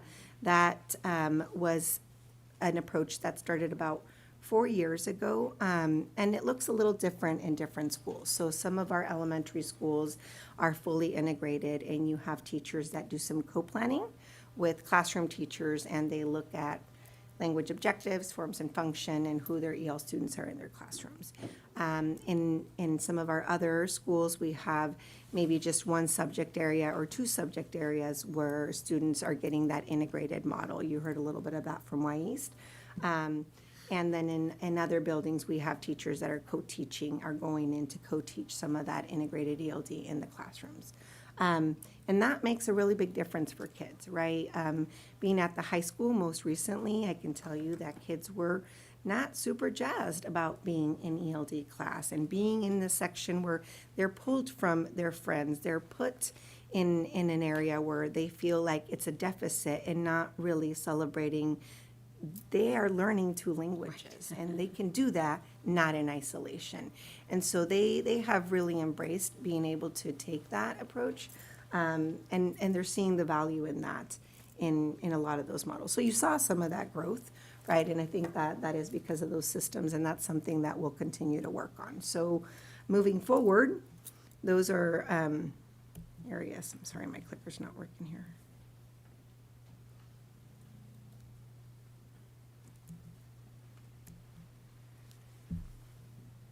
There it goes. Okay. So again, this is just a really quick recap, right? So we're going to strengthen our instructional focus. We're not changing our focus. You heard our district focus is writing. That's staying. Writing is a high-level cognitive task, and kids develop language through it. What we're doing is saying, how are we supporting kids with writing, especially when they're multilingual learners? How are we creating those language objectives so that they are accessing content and they're developing language at the same time? So we're getting deeper with those pieces, and yeah, just being intentional in every classroom. And having teachers have the opportunity to say, who are my language learners in this class? Because that's a tough job. You can be in a classroom, a 6th, 7th, 8th grade, 10th grade classroom where you have kiddos that are coming in as newcomers and kids that are just right, on the verge of maybe exiting some of those EL services. Not to mention that even when you exit, I mentioned kids that are on monitor status, they've exited, but they're still acquiring language. English is still a second language. And in the big kind of realm of language learning, right, kids develop their, basic interpersonal communication skills first, their BICS, right? And that takes anywhere from, 1 to 2 years. It's social language, they're talking phrases. But the other part, the CALPS, the academic language, that takes anywhere from 5 to 7 years. And even then, you continue to develop. So it's important to not lose sight of that and understand that even if they've monitored, even if they've exited, we're still being intentional with how we're monitoring that language acquisition in all classrooms for kids. So that is the work that we're doing right now. And do you have any questions for me? I have a question. Sure. So, actually a couple questions. My first one was like, what are some examples of like scaffolding within, or can you tell us that, like scaffolding within different classes and how you're integrating that ELD? Like, what would a good example be of like not a dual language school like Mid-Valley, because we've kind of seen where that goes, but in your non-dual language schools, how would teachers who don't necessarily have that same ability to speak both languages themselves to scaffold that? Yeah. Well, there's scaffolding using some of the strategies that we've already embedded with the AVID framework. So when you hear about Wicker, those are all the different traits, and within that there are strategies. So focus note-taking, that's an example of a strategy that is used to scaffold because students are thinking of a common topic, they are identifying key areas, they're detailing notes, they're actively using their notes, so that could be they're drawing pictures around words, they're creating links and questions to what's going on. So that's an example of a scaffolding strategy. When it comes then to embed language in that, you're thinking through where is the student in their language acquisition? Are they a level 3 student, so they're intermediate student, and they're learning how to create complex sentences? So with these notes, we're exploring a topic where they're going to compare and contrast, right? And so if that's the end goal, to compare and contrast, that teacher is very intentional about here's the language objective that students are going to meet when they finish this lesson. So they're going to use these words for compare and contrast embedded in like sentence stems, and then kids practice that. So they plug in vocabulary and then they utilize the phrases to continue to increase. So they've understanding the content and then practicing their language with that content as that's going. That can look different, right? If you have a kiddo that's coming in and is a newcomer, sometimes we think it all has to be in Spanish. That's not necessarily the case, right? You could do different comprehension of the content via different modes. Like they could express their understanding through pictures. It might not be that they have to write an essay. It could be that they are attaching vocab to images. It could be, right, you're still getting to the content and the learning standard,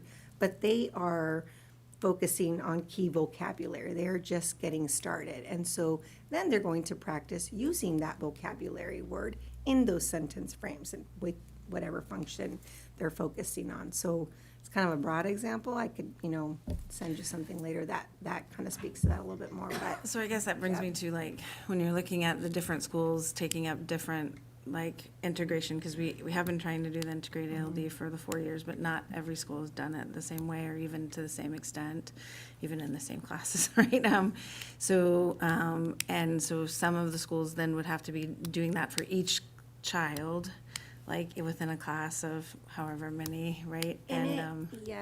Yeah. And since I know that's not happening in each school, have we looked at the differences within this framework? Because I know you've done this deep dive of all of these, of the schools who have done that.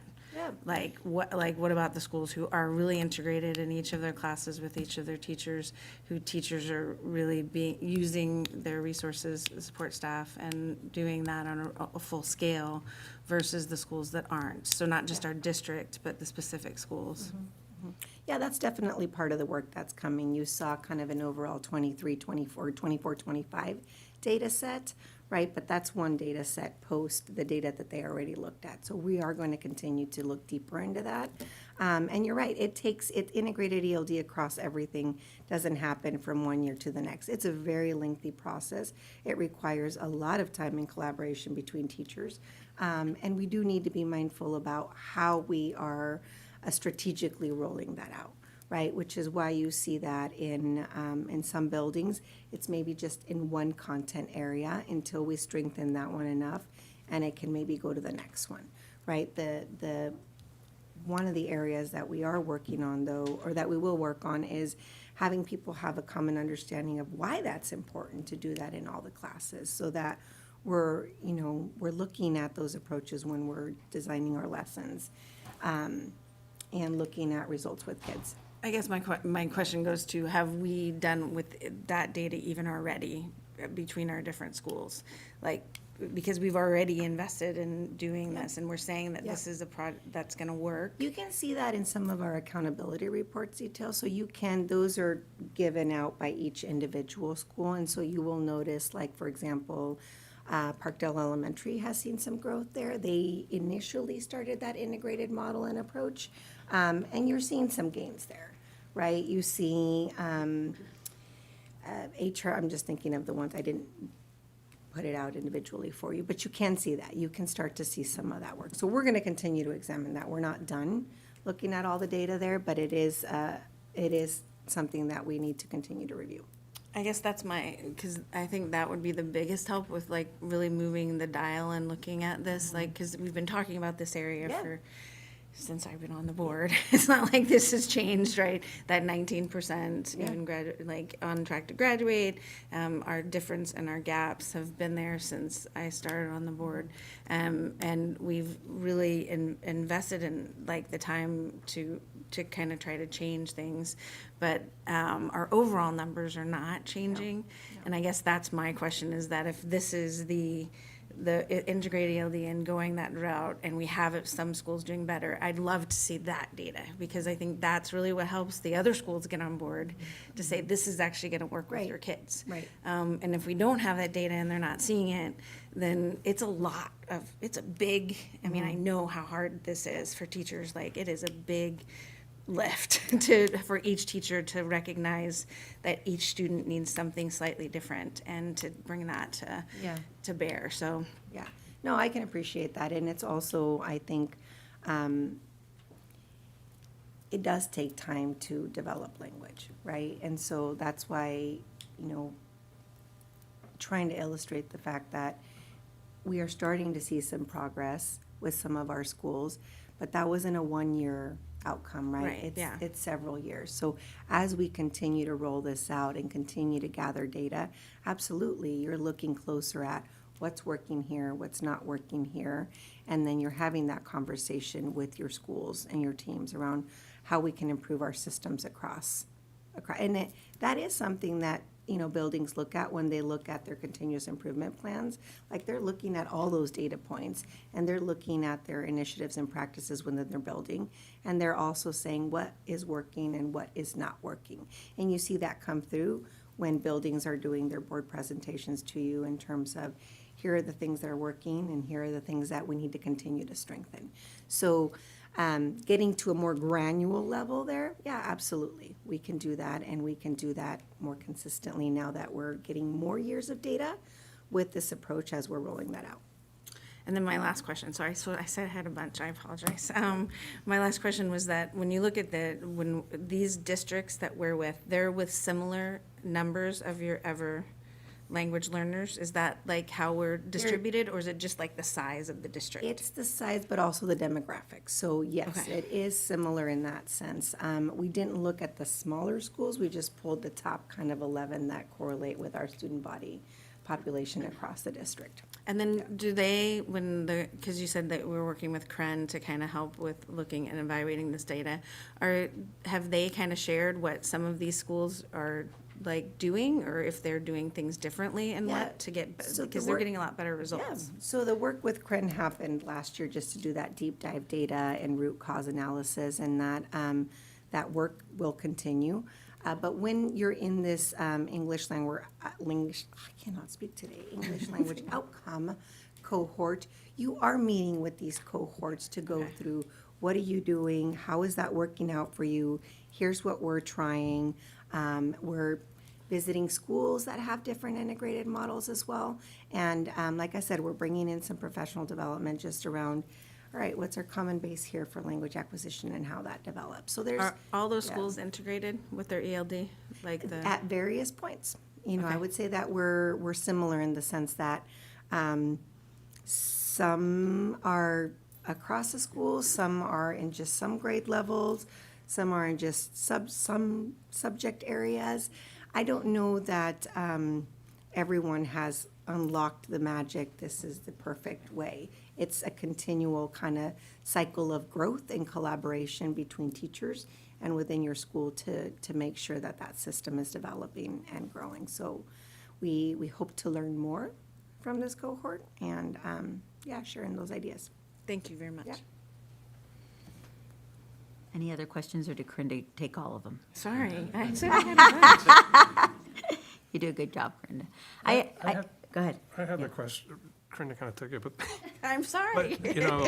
asking about, are we talking to other districts, kind of on this similar districts graph here, and so you answered that, thank you. But like, it's also a little interesting because you get looking at that and like grade K through 5, Oregon Trail is doing wonderful at 77%, but then grade 6 through 12, Oregon Trail's at 28%, and I guess that's just diving deeper into what the testing or however Yeah, those numbers are coming up with, but it's, and I don't necessarily asking for a direct answer, but it's just, it's not straightforward.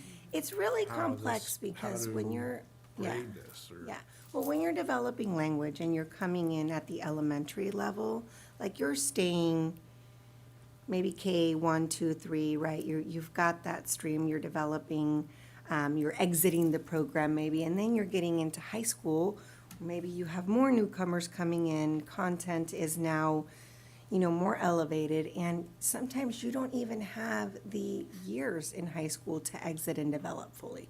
Because, I can tell you, at the high school last year, we had probably 15 newcomers come in between our various grade levels. And so, like, we're doing, instruction the best we can, and yes, we need to do work there, but we're running out of time also to get them to where they need to be with that language progress. So it is tricky when you're looking at some of those graphs in terms of where are they and where are they falling. Yeah. So how do we, not deal with, but how do we support those kids? Because if they're coming in as a junior, as a newcomer, you've got 2 years to learn a language, learn math to our standard of graduation. That seems like a pretty intense support need. It is. And so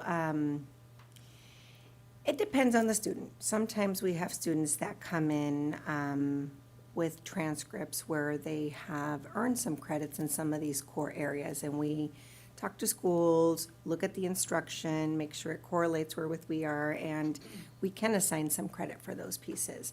We also have students that if they're coming in and they're coming in at maybe a little bit of a higher level and they're taking ELD, say 3 or 4 more likely, and they're making progress there, through linguistic inclusion in that bill, we're able to assign some language arts credit because it's no longer English language arts, it's language arts, right? So they are practicing reading and writing in a language, and we can assign that way.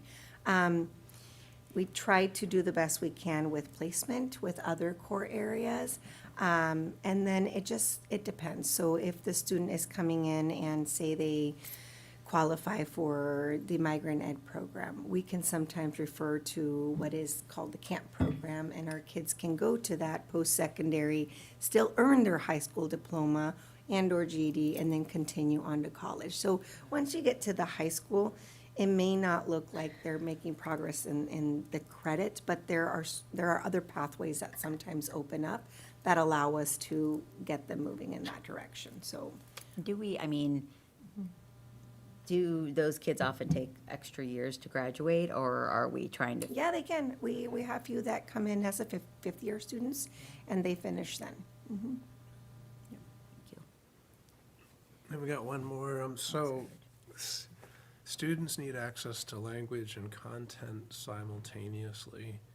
Sorry, can you give me an image or whatever of what's that look like? Yeah, so that's like when you think about it, like your what and your how, right? So you're thinking about in the multilingual learner lens, depending on what language level they're coming in, you're looking at what content standard they're going to learn, and you're thinking, how are you going to make that content accessible at their language level? And so if they're a level 3 student, and let's say it's a higher level, even Lexile text, maybe you're looking at a lower Lexile text and still plugging in some high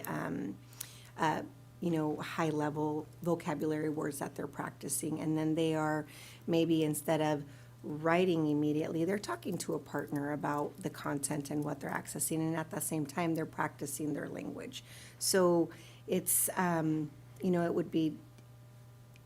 it's more intentional with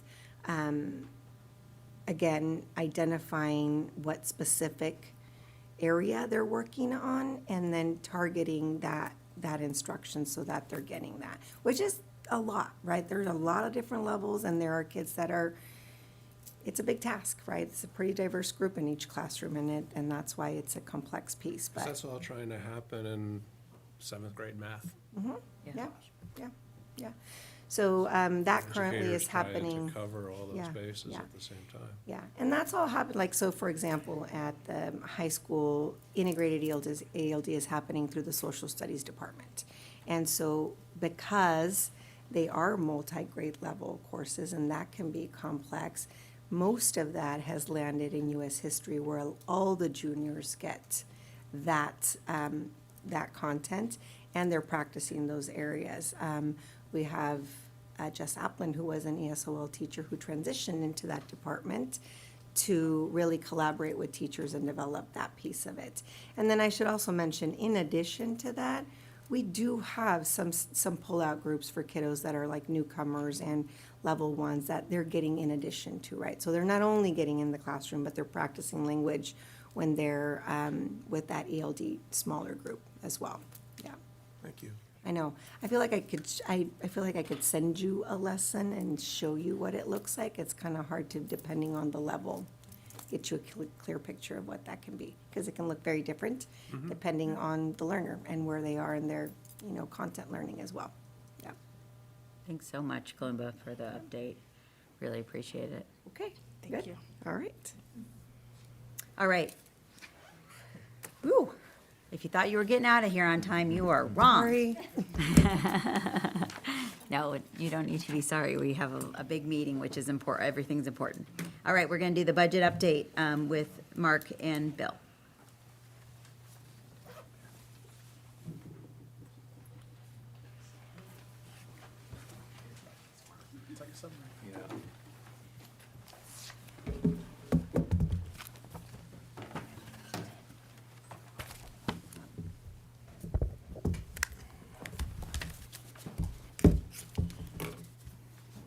All right, good evening, Madam Chair, members of the board. I'm going to pull up our slide deck that we're going to present from tonight.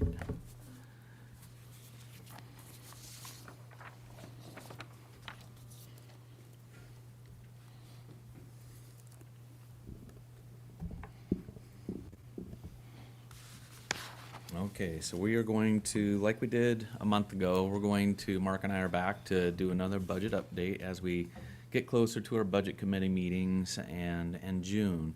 And so the idea here is to just share about how we are navigating our realities while also, really being intentional on how we can improve student outcomes, okay? So our agenda tonight, we're gonna focus on vision and mission, share our successes and challenges, provide an overview of our budget development process, describe our current circumstances, and review budget adjustments, and then outline some next steps for you. And so, as many of you know, our vision is excellence every student every day, and our mission is every student graduates with the knowledge and courage to learn, serve, and pursue their dreams. And as you are also aware, we have 5 core values: safety, student learning and growth, wellness, equity and cultural responsiveness, and community and family partnerships. So before we really jump into the meat of the meeting around budget, I do think it's really important that we have, we just highlight the amazing things that are happening in our school district. We know that we do a really good job of getting students across our finish line. We know that we are seeing, as you've heard in previous board meetings as well as tonight, the growth that our students are displaying when it comes to like reading, language arts, math, especially when we are taking a look at our formative assessments at the elementary level. We really see that, and I attribute that to a lot of work done around the science of reading. We feel like the work that we're doing around writing is going to have a lot of success for us moving forward. So I think it's just important for us to mention that. And then also student agency and school culture. Almost every single board meeting you have heard from students, our avid, ambassadors, and that is just developing a culture where our students are responsible for being leaders in our schools, and we feel like that's really empowering for all of our students.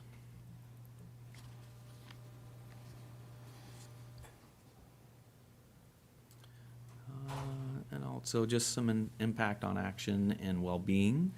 As we've talked about, with nutrition services, just doing a really good job of making sure that our students are coming to school and being fed and are prepared physically and mentally to be able to meet the day in front of them.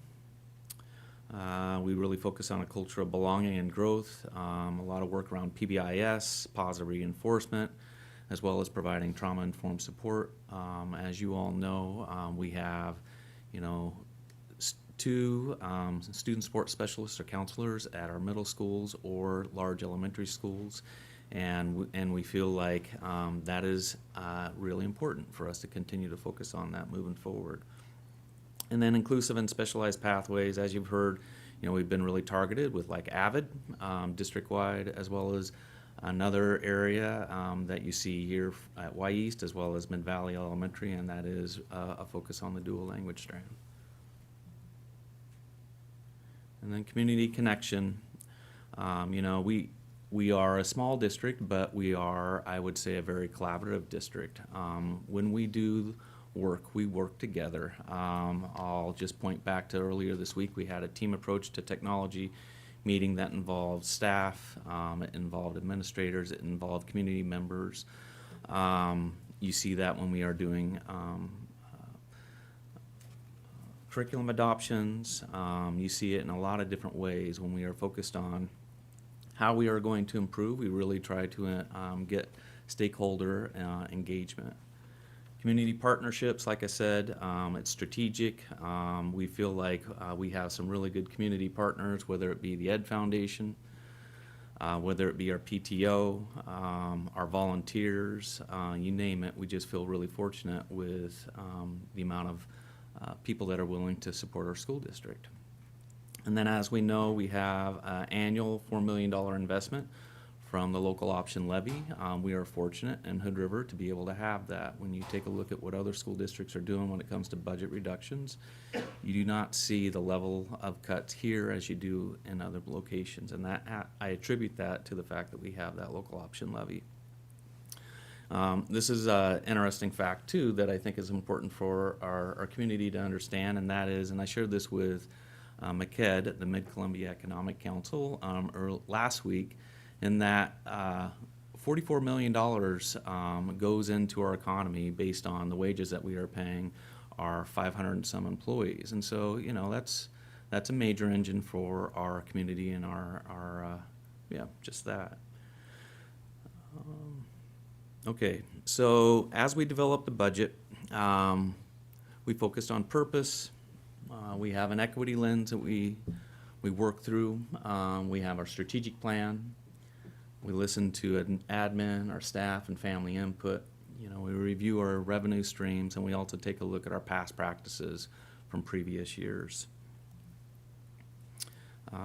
This year, in the fall, I spent time with staff as well as each community, primarily like at PTO meetings or a portion of the PTO meeting, to have a conversation with everyone about our strategic plan and listening sessions as we were developing that strategic plan. In addition to that, though, we had Upper Valley and Lower Valley listening sessions for both staff as well as community in order to be able to get feedback as we are going through this budget process. In terms of our budgeting philosophy, and you've seen this slide many times, our first challenge, which we largely accomplished this year, was to adjust for the current gap in revenue and expenditures, which, as you recall, I mean, we came into this year with a $4 million cut. $1.5 million of that was related to that gap, and $2.5 million was related to PERS. Secondly, was to anticipate long-term enrollment changes and the impact upon the district. We see that. We especially saw that this year. We saw a decline in enrollment of about 1.5%. That enrollment decline also then affects our state school fund for the following year, which is significantly lower than what I would have projected prior to this year. Thirdly, we need to anticipate the other long-term cost changes and challenges. The example I keep using is the budget is like a balloon the way it is right now. There's not any excess money. If we can push in one place, it's going to come out somewhere else. And so that's going to cause difficult decisions. That's going to cause trade-offs. And so we have to figure out those decisions that have the best impact and outcome for students as whole, but also have the least impact upon the rest of the organization. Some of the areas that we've been targeting for a long time is to understand special education costs, which are rising counter. We'll have a slide on that later, which we'll talk about. The impacts of inflation, which has driven up wages, and the impact of increased support costs, transportation, facilities. PERS, which we'll also talk about, has been a significant driver and will continue to be a significant driver for the next 2 years. Lastly, as we talk about targeted reserves, long-range facilities planning, we need to understand and respect the fact that all of our facilities and equipment needs have to be replaced. The state school fund doesn't pay for those things. We have to figure out how to do that ourselves. And when we are in an age where enrollment has been declining as a long-term trend, we see it in our capacity figures on most of our buildings. We have a lot of extra space.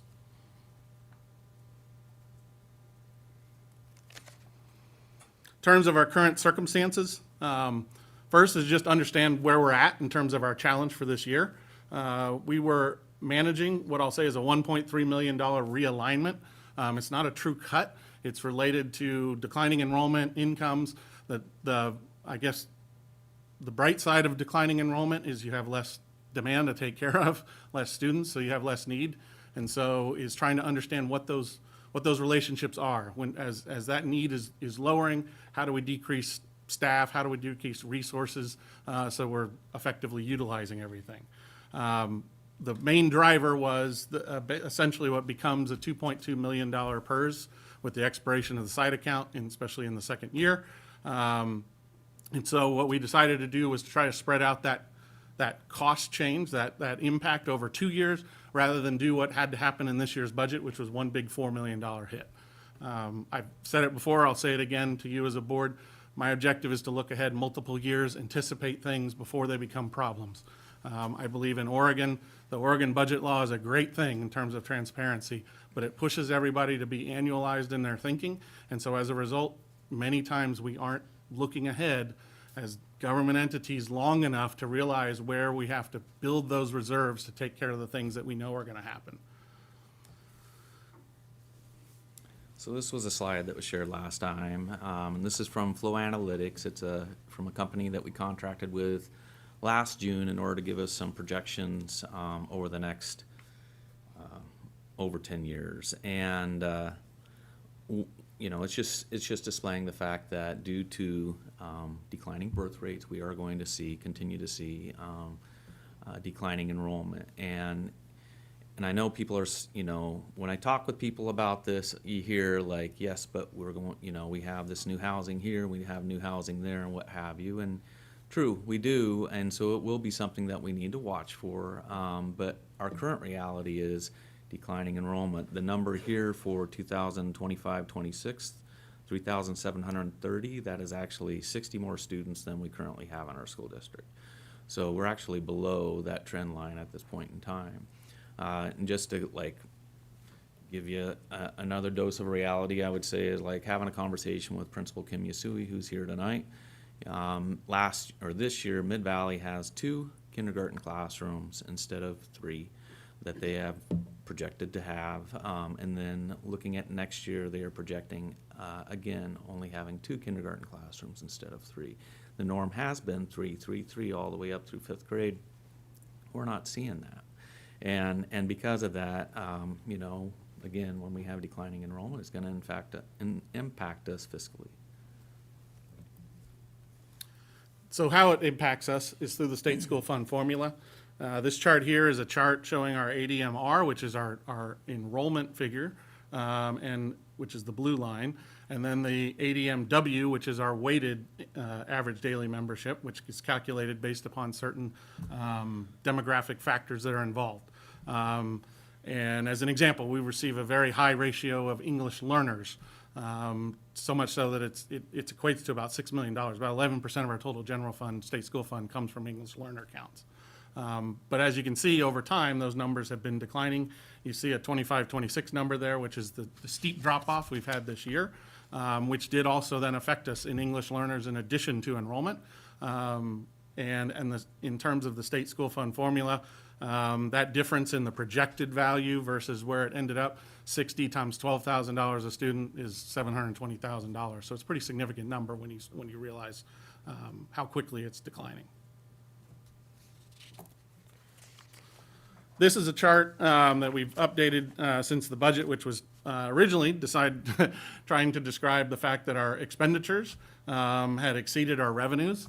And the net result was that since sort of 2021 till now, a $12.5 million fund balance had been reduced to 3 with a $2 million reserve.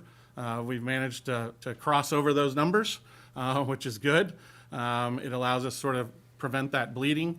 One of the things, you'll see it in the budget assumptions, is that my goal, although the board policy is 5%, most school districts would tell you need to operate about an 8%. 8% fund balance is 1 month of revenues and expenses, just 1 month. That's all we have as cushion. I just want to emphasize how important this graph is.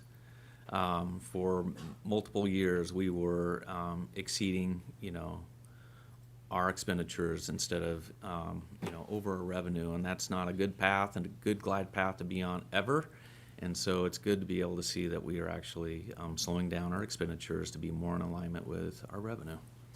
And those years that were there, we also had ESSER funds during that year. So not only did we have additional revenues, but we overspent those additional revenues. And so the goal is to look ahead and bring some discipline to that system and where do we need to spend that money. This graph, which is probably a little confusing, but I'll walk through it. I wanted to describe sort of some of the other things that are going on, right? So even though the enrollment's declining, SPED costs are increasing dramatically. If you look on the chart there, and I'll just kind of walk you through it by color. If we start at the bottom, which is the blue line, that's our ADMW. That's the change over time, right? So I'm doing the cumulative change over time so you can sort of see where it goes. And so our ADMW drops, as we've talked about. That yellow line is our number of SPED cases. So SPED cases have gone up. But at the same time, the green line is the state school fund revenue, which obviously has gone up considerably over that time. So even though enrollment's been declining, our total revenue has been increasing, which is a good thing because as wages and costs have increased, we got to cover those things, right? But the red and the black lines represent 2 lines that talk about the actual cost per cases of SPED. The red line is our costs in our 320 area, which is essentially all of our special ed costs, okay? And you see a dramatic jump between 23, 24, 24, 25. You see another jump, gone up significantly, way ahead of any of these other numbers.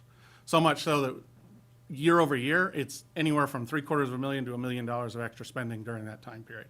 This is a major issue. I wasn't sure if it was limited to just our district. And so tried to cobble together numbers from the high-cost state disability, and you see the same trend, lo and behold. And so it's not just that SPED costs are increasing as a percentage of the population, but that the cost per SPED case has increased significantly more than that at a higher rate and a higher pace. And so this issue in itself is like the number one counter driver, probably other than PERS right now in our budget.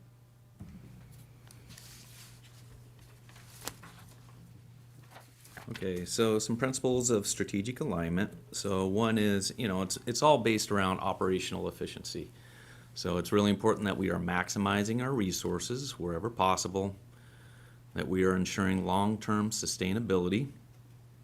So we're looking past more than just 1 year, and that we are leveraging infrastructure effectively, and that is part of the work around Long-Range Facilities Planning Committee. We also, I have this slide up there because these are some things that we evaluated as we were considering budget reductions, and I think it's important for everyone to understand what those are. From class size ratios, we are not touching those at this time. We have some FTE reductions as a result of declining enrollment at the elementary, middle school, and high school, but we aren't making reductions because of class size ratio increases. I think that's important for you all to know that, but it is something that we consider every year when we are going through budget reductions. Instructional days, we've had conversations about that. We also recognize that while our district, we actually, I think, do pretty good in the state of Oregon, we also recognize that we're below the 180 school day average, that is the nationwide average. We also talk about safety and access. So I think you all know that transportation, we provide transportation beyond a mile. We actually go like 1.5 miles and so forth for some of our students in order to make sure that they are provided a safe route to school and ensuring that they are attending regularly, because we know that's really important. But those are some things that we don't necessarily have to do, but we feel in order for our students to attend and arrive safely and go home safely, these are things that we do. We've also, considered like vice principals at the elementary or the middle school as possible reductions. But we feel like our vice principals bring an element of safety and a level of support for all of our staff and our students at the schools. Student mental health, we've had conversations around student support specialists and counselors as far as reductions. We are making a 1.0 FTE reduction, a half at Cascade Locks, a half at HROA, but that does not include cuts at the larger elementary schools or middle schools. We feel like those reductions are made proportionate to the number of students that are at that school.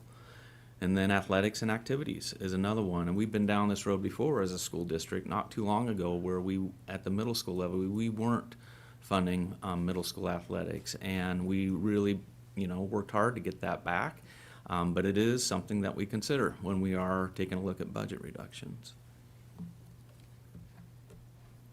So some class size comparisons, because this comes up, frequently year to year, especially when I'm having conversations with our parents during listening sessions and what have you.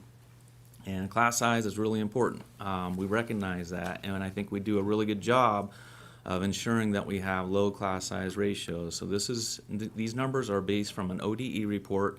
These are what we would call comparable school districts, like size or cost of living, and you can see we are at the top. And I'll point out that top school district there, St. Helens, they are looking at 10 furlough days this school year, okay?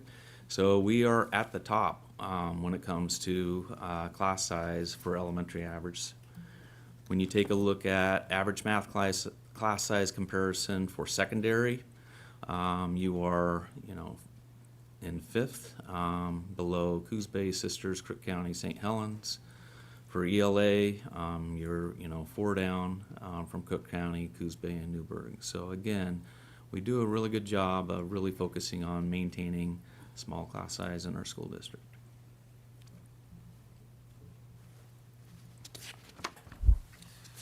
So as we turn our attention to creating the budget for this year, coming year, it's important that we review the assumptions that we've made. And these assumptions have changed quite considerably over the course of this year as we went from uncertainty to more certainty. I think we skipped one. There we go. Sorry. The first is understand the state school fund estimate will be per the March 2026 preliminary estimate, which, like I said, is down. We also are projecting a local option levy increase of about 4% on a 97% collection rate. Our general obligation bond levy will be slightly reduced because we have a significantly higher fund balance than we should generally have, and so we'll probably credit about $300,000 back to that in terms of the general obligation bond levy. The grant allocations for SIA, High School Success, and Early Literacy Grant are per the 2-year budgets that were previously given. That's a big win because a couple months ago we weren't sure what was going to happen. And of course, our title grant allocations in general, we've held flat. We have posted a small reduction to the Title 1C grant just based on the sort of political environment that's going on and some indications. But once again, a victory in terms of not having to deal with a significant cut in those areas like we were talking about 3 or 4 months ago. In terms of costs, wage increases per collective bargaining agreements. Yes, even though we're bargaining with license, we've had to make an assumption and build in a contingency based upon where we think it might land. PACE property and casualty rate increase of 12% per their preliminary advisement. Workers' compensation rate increase of 13%, which results from changes in our experience mod, and about 4% for a rate change increase, which would just be customary. As a result of trying to balance things out, we didn't increase our materials and services in any significant way, which is effectively a cut when you look at inflation. But we have targeted some specific cost increases for parts, fuel, electricity, natural gas, things that we have to pay, we don't have a choice about. And then the PERS rates that are shown on the table, I've given you 26-27 and 27-28. 27-28 we will set, 27-28 will essentially be at the state pool rate. There'll be no more rate credit at some point in time during that year, if not before. And in addition, we'll be paying the last half of the side account bond, which is what creates this cash flow imbalance that a lot of districts are dealing with 2 years out. Next slide. All right, in terms of our reserves, because this is what you should be interested in as a board. We are looking at maintaining our required 5% ending fund balance, which will increase slightly because our revenue is increasing. We'll also include the required 0.5% contingency of $326,000, which once again is slightly up. We've also included the $500,000 staffing reserve like we did this year. And I will tell you, we'll talk about it probably during the budget committee meetings in more detail. Yes, that all went to staffing increases. It happens. Staffing additions. Staffing additions. Yes. Correct. So in the fall, Yeah. every year we make adjustments based on enrollment, needing a new class because we've gone over the ratio and what have you, or it could be because of some special ed needs that we weren't prepared for, or aware of in the spring, but we recognize in the fall. And so that money is set aside as a contingency, and this past fall it was used. We continue to build the field turf replacement reserve, so that'll be year 2 of 3. We're also then creating what becomes a $500,000 per site account for the expiration reserve, which will then be flipped in 27-28. And so if you think about kind of the way revenue and income goes, you get 500 one year, you get 500 for the second year, and then if you control your costs, you make up the other $500,000, and so that you need it in terms of the whole picture. But we'll talk about that in a second on a projection. And then we're maintaining the $2 million operational reserve that we've had. As I mentioned before, essentially that's together with the general fund balance is 8.1% or 1 month's expenses.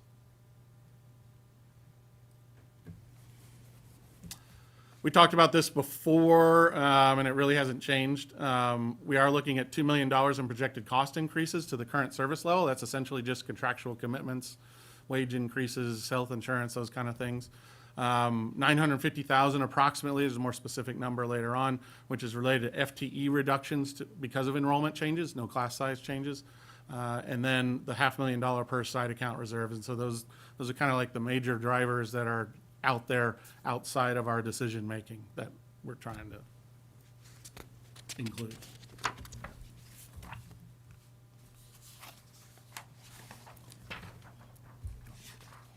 Yeah, if you want. Okay.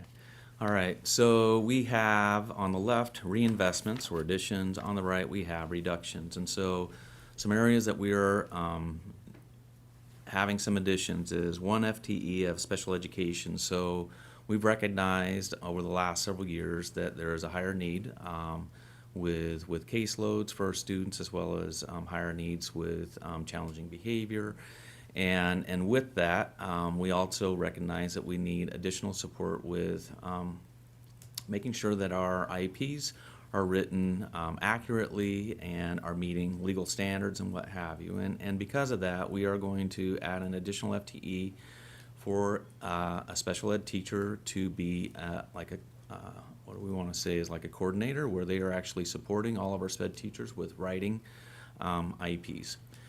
They will also do training with our special ed teachers. They'll do training with our admin, but a large focus for them will be to make sure that we are, making sure that we are, our IEPs are legal and, not putting us into what I would say legal jeopardy. Okay. And part of that's also to target, like during a lot of our listening sessions and things, employees have mentioned, there's a lot that don't want to do the paperwork, they just want to work with children.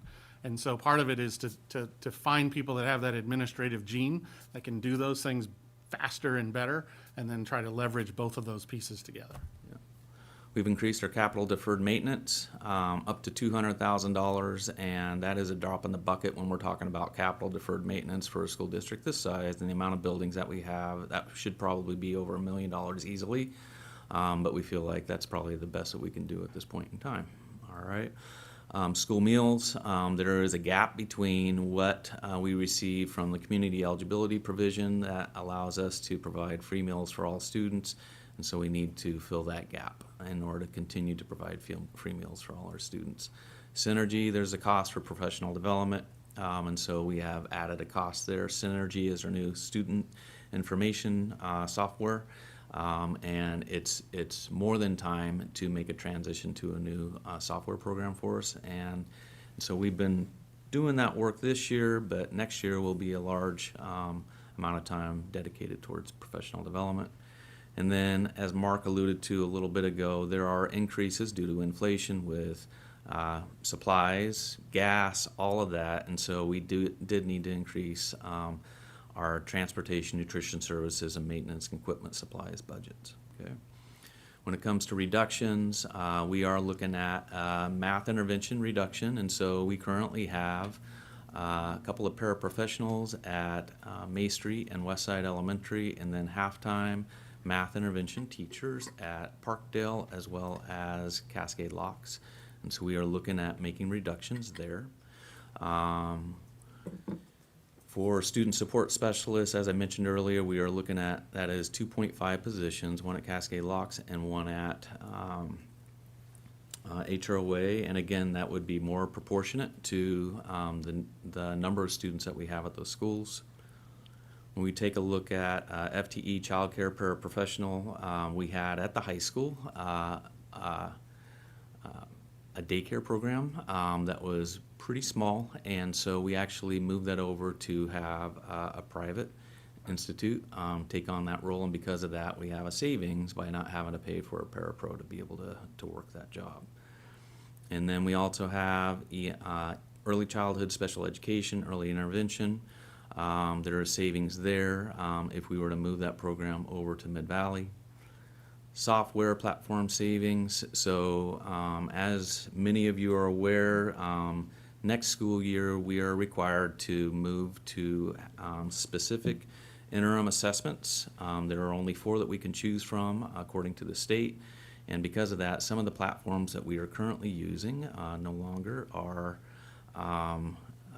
needed, and because of that, we're going to have some reductions. And then technology, Todd Hillstead and the tech department have a refresh plan, and with that, they have money in order to be able to make sure that we are refreshing our iPads, computers, and so forth. And so we are making a fairly sizable reduction in that, which means then that refresh window is longer, which means people are going to have older technology with them for a longer period of time, which can become problematic, but it is something that we are doing at this time. And then 2.5% discretionary cut too across the budget.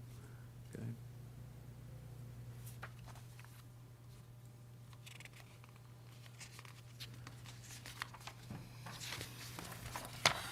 Last meeting, we used this slide to talk about kind of where do we go?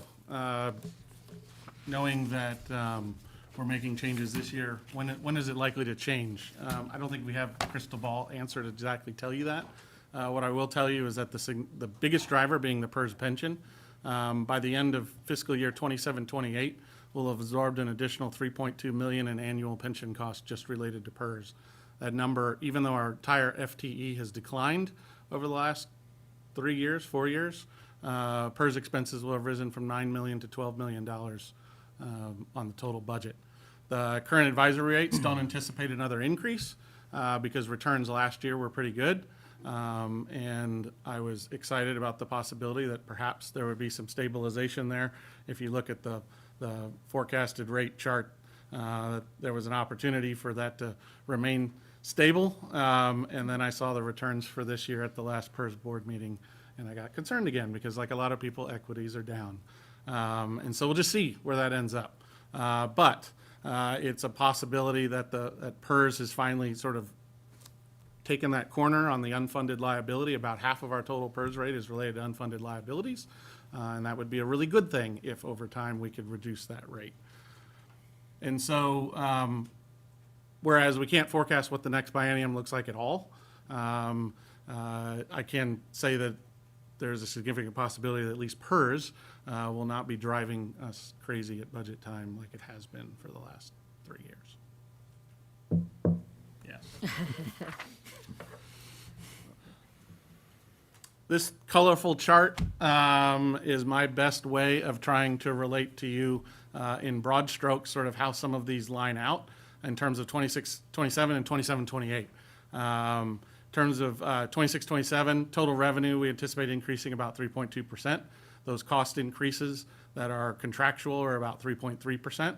Our enrollment changes, which ends up being reductions in FTE and same classroom size, is a minus 1.5%. And then we have proposed additions totaling about 509,000 and proposed reductions of 825, and then the PERS reserve. In 27-28, I'm looking at a slightly larger increase, and that's primarily related to how some of the prior year state school fund reconciliations have impacted us going into 26-27. However, it also looks like the cost increases will be a higher percentage, but related to PERS primarily, but we'll be able to reverse that reserve and then end up at an acceptably close margin. And so that's how we're looking for 27-28.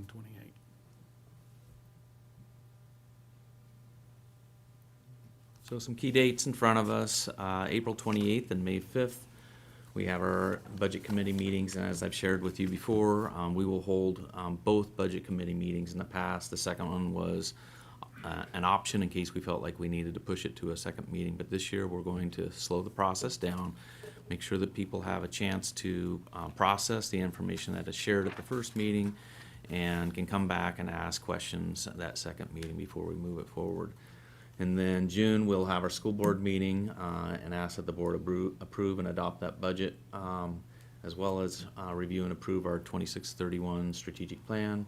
And then we'll also at that time bring to you recommendations from the long-range facilities planning team. And then we just have, as noted here, Mark has done a really good job over the course of the year of running our financial advisory committee meetings, as well as coming to board meetings and updating all of you along the way. And the whole idea is, so this isn't a surprise to you, when we are talking about budget reductions at this point in time.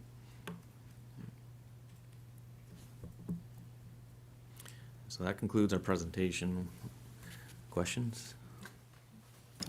So, I mean, I guess it would be nice to look at like what that is like for savings and costs, like having specific data versus like, these are our proposed additions, these are our proposed like reductions. It would kind of be nice to have that, and we didn't have this ahead of time, so Yeah.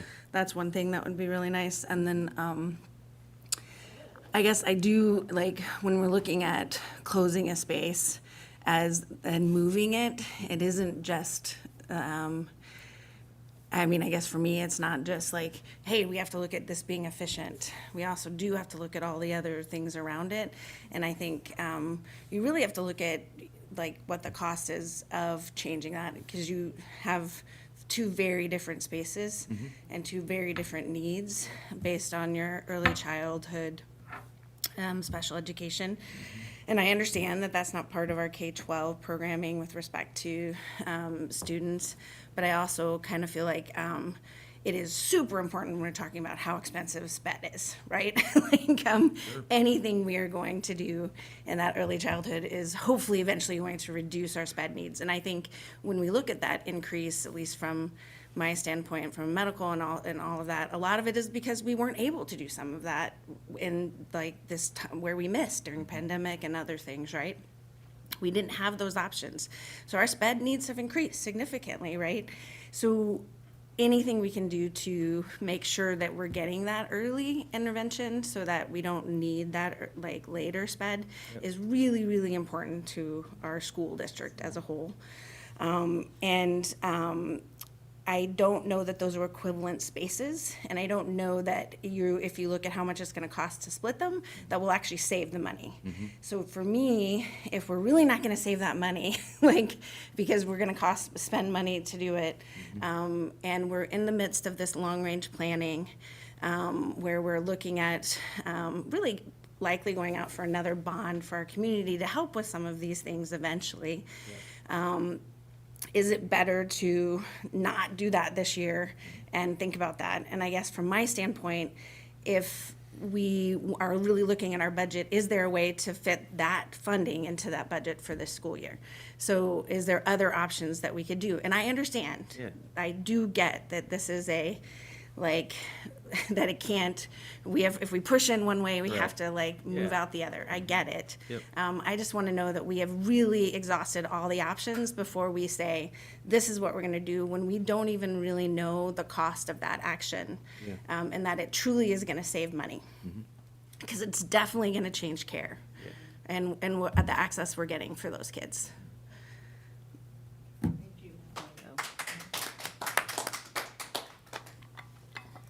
I would echo what Corinda just said. She said it much more eloquently than I could.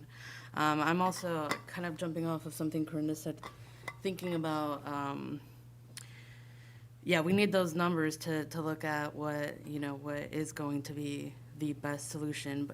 And it's not just the impact on our school district and our students, but the community as well. And I mean, in my day job, I work with Head Start. I know how important early intervention is. I know how much we're so connected with those services and the need for preschool services in our area. And we already have Head Start at Mid-Valley looking at not just the impacts of changing it for early intervention, moving from Pine Grove to Mid-Valley, but how is that also going to impact the programs that are already there and the very small space that they already have for the children and the staff during the day. So it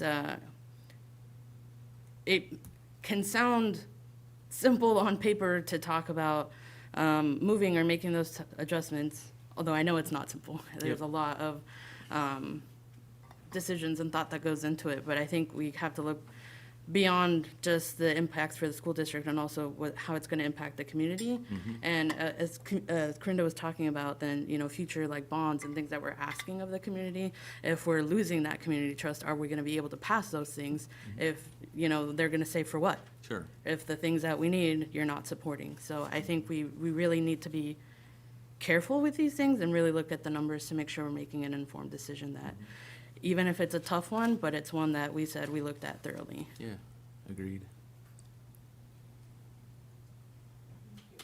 Hey, no, we're not going to be clapping from the audience. Thanks for that. So I guess I'm just, if we're just commenting, then I just have the same comment, but, and, you know, this isn't your guys' first rodeo. I have never seen you do things that aren't added up, thought through. So I'm not part of that, if anybody's suggesting that, not you guys, but. Yep.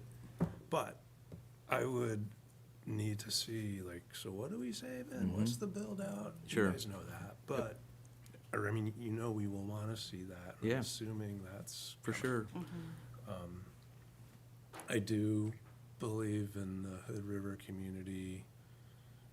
It's not just dollars and cents on every table, on a table, but, you know, we have to hit the budget somehow. I get that too. Yep. I'm interested to hear about, like, and I'm sorry, I think you said it and I missed it, but like, we're cutting a math intervention, elementary math intervention position,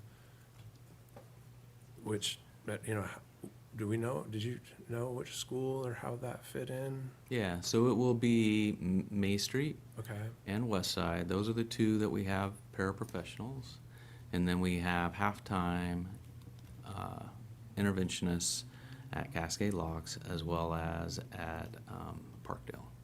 Okay, so we're cutting all of those then? Those four. Okay. I mean, that's just tough, you know, it's all All of tough, them are tough. but Yeah. we see a lot of red on the math table, so.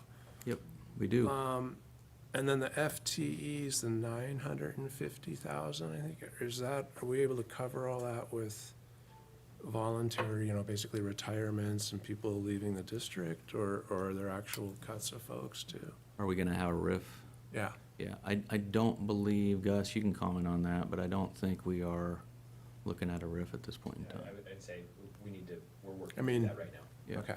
We're hopeful that we have enough retirements and resignations to address all of the reductions. And so I guess in conclusion, so if I can just call it Pine Grove, is in a ongoing development of what might it cost, what might the build-out cost, is there savings, what are other options? Yep. Okay. Thanks, Rich.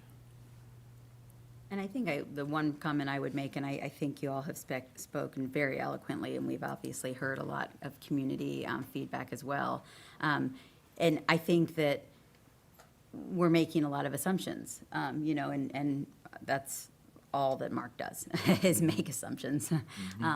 But we're also looking at shifting a program rather than cutting a program. So we have to, that's sort of where I'm looking at it from too. And I know it's still a work in progress, but in the end, that program will still exist. Can be lots of debate about whether it'll be better if the space works, and I think we're still working through all of that. But it won't be cut. It's not going away. And again, we don't want to do anything to hurt a program that is so important to our district, but at the expense of perhaps cutting something entirely. And that's the balance. And I think what you said is very accurate, is in the end, we have to meet our numbers, and how we do that has to be very well thought of. And I want to echo what Rich said. I've never seen our district not take everything into consideration with the information that we have in that moment, knowing full well that we don't always have all the information. Yeah. There are assumptions being made, and there will always have to be assumptions being made. And I guess my thought too is that, I mean, I just want us to look at all options. You know, like, we're putting away for turf for 3 years to replace it. We know we have to replace it. But again, if, you know, can we look at, you know, are there exchanges? Can you not do that turf for this year and keep this intact until we figure out what we really need for long-range bond or long-range planning and bond considerations? You know, could that be part of those types of things, right? That is a facility thing that's gonna need to go on that. I guess for me, I just don't want us to see us lose that option because reopening, redistributing, redoing that would be much more expensive in the long run, and we have put a lot of money into it. I guess I just want other options in the sense of, I want to know that we've explored everything, and that's really the last thing we can do. Yeah, I mean, that's my goal. And I guess I don't feel like what we were presented gives me that yes, this is We're not that at the budget idea. committee meeting, and we will have that for you. And I'll share, we find tremendous value in EIECSC. We find tremendous value in all of our programs, and when we are coming up and having conversations with you last year, when we were going through $4 million in reductions, or this year, 1.3, all of these are really challenging. When it comes to Pine Grove, there is more to it than just staffing. Just being honest with you, as far as savings and staffing. It also has to do with the fact that the school is over 100 and some years old, okay? And because of that, there are costs involved with that. And for those who have been sitting on the Long Range Facilities Planning Committee, you are hearing about all the costs that we are looking at, in the years ahead. And yeah, a bond will get at some of it, but it's not going to get at all of it, unfortunately. It just isn't. We already have a bond that we are going through at this point in time. We're 10 years into it. We have another 10 years to go. So we're not gonna, slap another tax increase on our community in order to be able to get at, more. If anything, it's either gonna be patchwork or just trying to get us through until that 2036 bond falls off. And so we've gotta really be efficient with how we, get there. And so these are conversations that we're having, amongst ourselves, Long Range Facilities Planning Committee. I am looking forward to our May 13th board work session.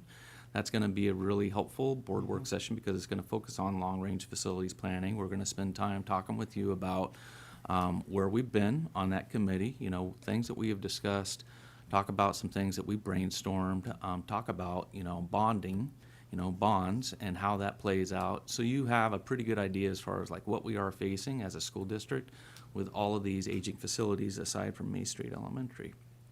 So it is important that we consider this when we are having these conversations outside of the reductions with staffing, what have you, that we just proposed.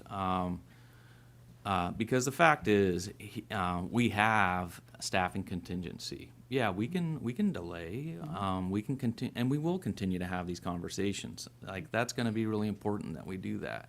And if we feel like, nope, this isn't the place to do that, then yeah, we do. We need to poke that balloon in another area because it's gonna affect something else. But in order for us to be able to present a balanced budget, I've got to come here and I've got to have conversations with you about tough things, difficult things, and I'm sorry to put you on the spot because it's challenging. It's really challenging for Pine Grove staff, really stressful and creates a lot of anxiety. And we have a process, right? Nobody's asking you to approve a budget tonight. You don't have to approve a budget tonight. That's why we have a budget committee to get feedback. That's why we have 2 nights of budget committee to get feedback. That's why ultimately it's the board that adopts the budget regardless of what the budget committee says. It's within our control, it's within our power. I think as Bill's talking about, and we mentioned at the last meeting, the decisions we're coming down to are staffing of cutting people. Like, we're talking about student support specialists and elementary vice principals and really critical stuff. I think pieces that go sort of unnoticed, ODE anticipates $2.5 million in expenses related to Pine Grove over the next 10 years. They anticipate $4.5 million over 20 years to maintain the building, not improve the building. That's $200,000 a year. The grant used to be able to support paying for a lot of things, but times have changed, wages have gone up, the grant doesn't pay rent. If I take 11,000 square feet and I rent it at our reduced commercial rate of like $1.50, that's $198,000 a year. These are the mechanics and this is what we're dealing with. And you're meaning the grant from the flow through your ESD Yeah, dollars? essentially the major tenant. Right. And because capacities have declined in other places, as an example, we have alternate siting already for like Blossoms Bilingual and all that stuff. And so, yeah. Good. Yeah. And I didn't do a report because we haven't had a long-range facility meeting recently, but the conversations that committee has people from all over our district and all of our community, a lot of voices. And there are, one of the big conversations is about utilizing our facilities better. Because we recognize that we're not doing that very well right now. And so, that is something that, we are hearing about when our decision about, do we go out for a bond? What is that bond going to do? What can we use it for? If we're not using our facilities to their best efficiency, then putting money into buildings that we're not using to our best efficiency is not a good use of a bond. And so that's kind of some of those conversations that are happening. So, if and the more that we don't efficiently use our facilities, then the more spread out those bond dollars have to go, and we don't really then get at any of the problems well. And so just to let you guys know, as one of the representatives on that, these conversations are happening, and when these things are being brought to us, part of it, that is because of the conversations that are happening in that facility, and there is a lot of stakeholder input on that. So, it's not just the thought process of, our district, but it's really taking into consideration what other people are seeing and the knowledge that they have too. So I did not give a report, but that's sort of my report. Yeah, and we can cover it in detail at the work session. I mean, there's detail, like the upstairs at Pine Grove was 80 square feet. That space on the downstairs at Mid-Valley we're talking about is 2,900 square feet. So sure, it's a loss of 1,000 square feet. But when you look at where those capacity ratings are for full-time students, like even that downstairs at Mid-Valley is 85, 90 full-time students in that space is the way it's rated. And we'll share all that data. Instead of a 4,000 square foot gym, as a 5,000 square foot gym. We'll have to make adjustments for other things.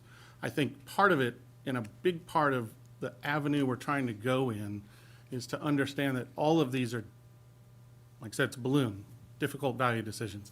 Can I preserve a program and preserve employees over buildings and structures? Can I use spaces 5 days a week instead of fewer, that sort of thing. And so we can unpack all of that in detail at the work session, and we'll chart the path forward. The hard part is that work session's after the budget. No, You said May 13th, right? 13th. Our budget is April 28th and, Yeah, May 2nd. It'll be approved, but it won't be Yes. adopted. right, but, but I mean, I think we need that information before doing, before doing the budget. I mean, I think that's not fair for us to not have that information heading into that budget meeting. We'll have it, yeah. And then on top of that, I do think we just really do, I understand the efficiency in looking at space per square feet and student space per each thing. But again, they're not necessarily equivalent spaces. And again, and that might not, the long-range committee meeting might not know that. I don't know I don't know if we have some of those EI people in the long-range committee, and they're saying, these aren't equivalent spaces, whether we do it. So again, I feel like I need more information heading into that board meeting about the budget. And I know that we'll have this great long-range facility planning, but I guess I don't want to see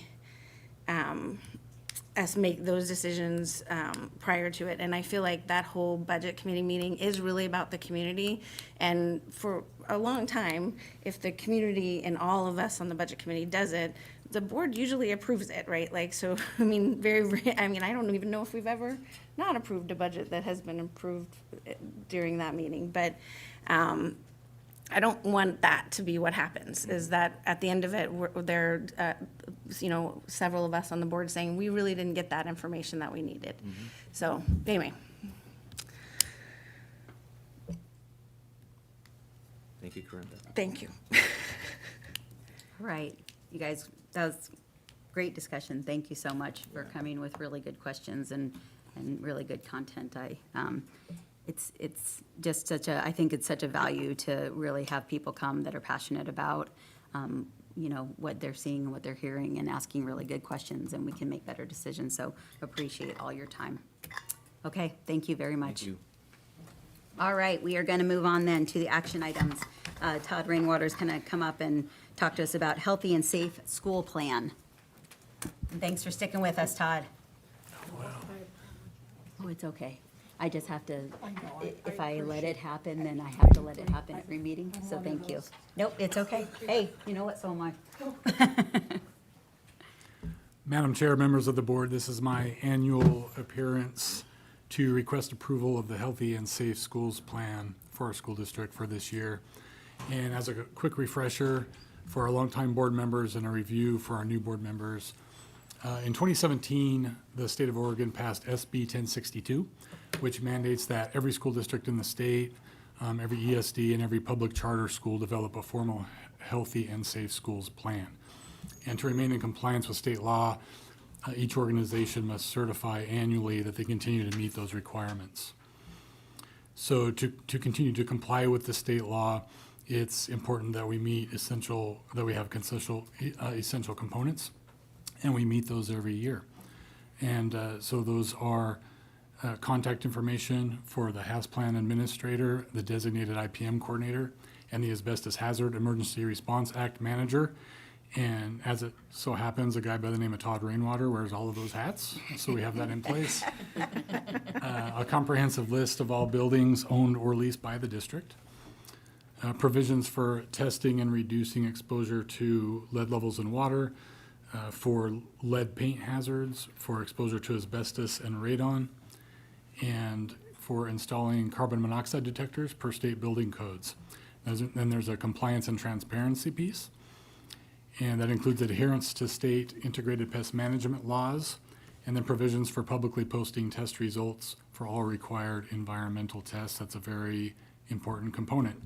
And so in your supplementary materials, you all have links, direct links to our Healthy and Safe Schools plan. You have a link to a web page that provides all the reports, so you can choose any school from a drop-down menu and any report you want to see. Everyone in our community has access to that. Our staff members have access to that. And then a link to our integrated pest management plan. So pending your approval, I'm happy to answer any questions you may have. If there's no immediate questions, I would take a motion. I move to approve the school district's Healthy and Safe Schools Plan for 2026. I'll second. All right, so motion by Rich and second by? Me. Jesse, okay, and second by Jesse. Any questions for Todd?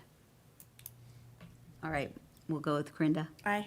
Monica. Aye. Jesse. Aye. Rich. Aye. And I vote aye. Thank you for wearing all of those hats. Okay. And keeping us where we need to be. You're welcome. Thanks so Thank you, much, everyone. Todd. Have a good evening. Okay, we're going to move on to the Boston Dynamics Spot Grant with Amy McConnell.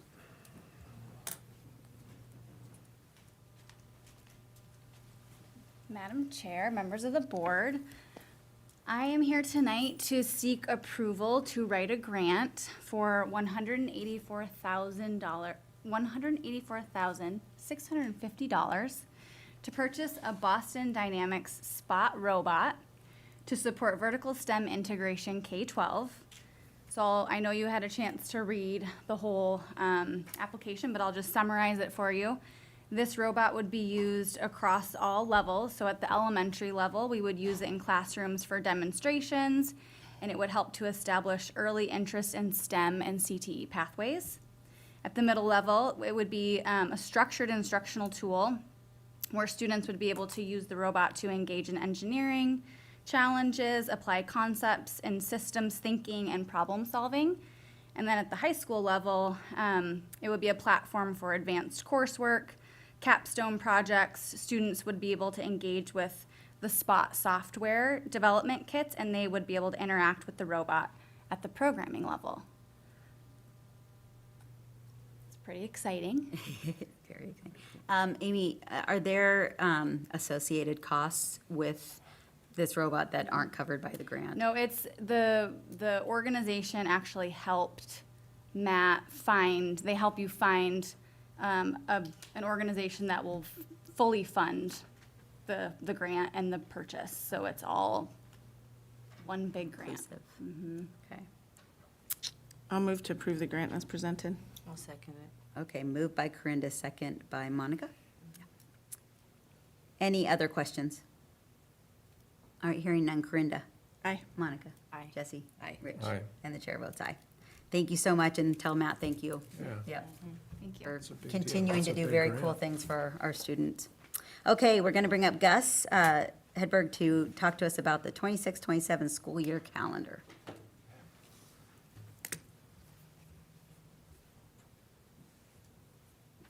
Would y'all like a hard copy of the draft calendar? Would that be helpful? If you already copied them off, sure. So the K-8 schedule is on top of the sticky note, the 9-12 is underneath. Thanks very much, Gus.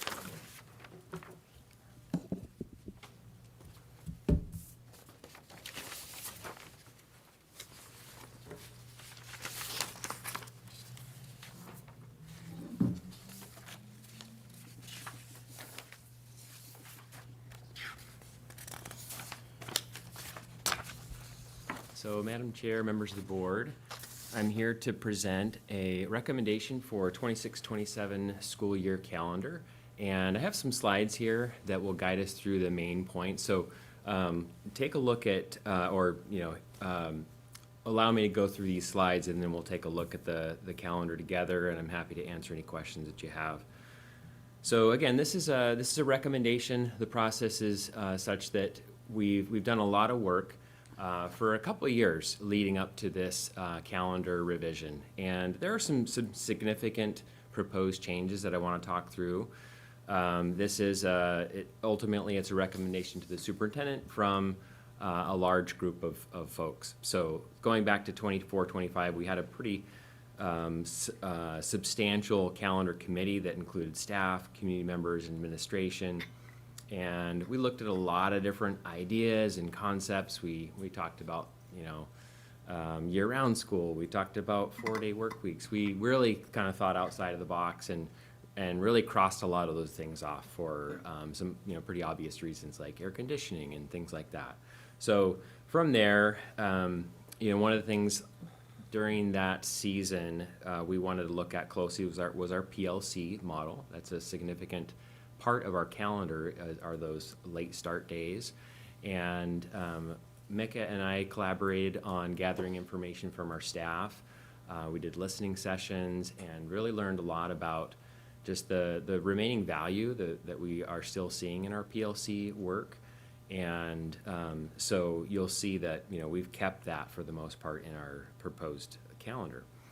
And then this year, we had another advisory committee. Again, staff, administration, and board members worked collaboratively on really some compromises, balancing a lot of different aspects. So we had some shared interests going into this. The group of advisors really focusing on instruction for students first. So that comes in the form of instructional minutes, as well as the quality of instruction. How are we making sure that our staff are really prepared for that time with their students? So with that comes looking for improvement in opportunities for professional development. You'll see some changes that address that in the proposal. Another big important point here was looking at minimizing the impact for families. Obviously, that's a large aspect of a school calendar. Prioritizing healthy staff, and then maintaining consistency for PLC times. Again, that time is valued for our teachers, and that was an important part of this as well. So some highlights that you'll see when you look at the calendars. We were able to achieve increased opportunities for professional development at 1.5 days. So we're looking at, the calendar has 1 day on September 28th added in. And then, so with that, there's benefit in, we'll start the year off with some professional development for staff, and then we'll be able to follow up fairly shortly after and provide some really ongoing support for some of those key initiatives, and also provide opportunities for staff to collaborate and really, focus in on some key strategies and some key learnings. In the spring, you'll see there is, we're making a shift, and it's a bit of a trial, and it's gonna take some work, but we're shifting how we're gonna be looking at conferences in the spring.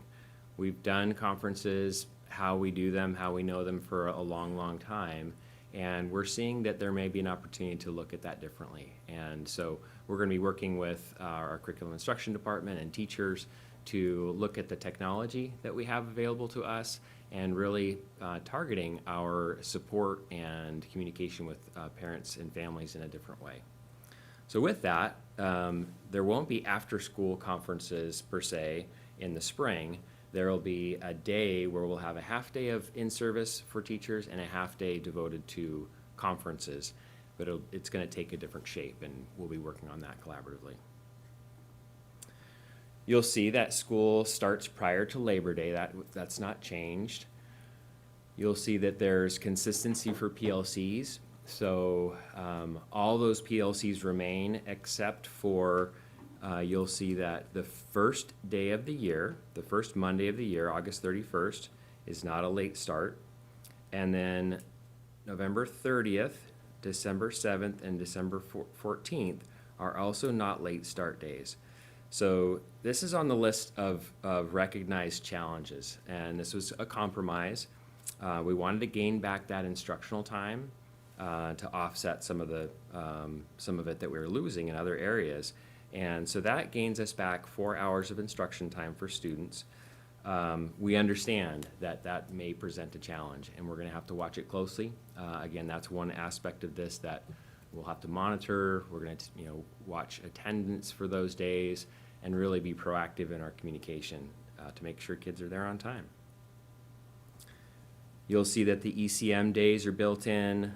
It was important to have one in the first trimester or first semester, so you'll see that in January, and then 2 in the second semester.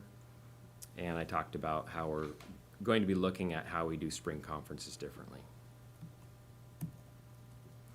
So again, I hit on some of the challenges we're going to have to keep a close eye on to monitor and mitigate those not having late start on those days.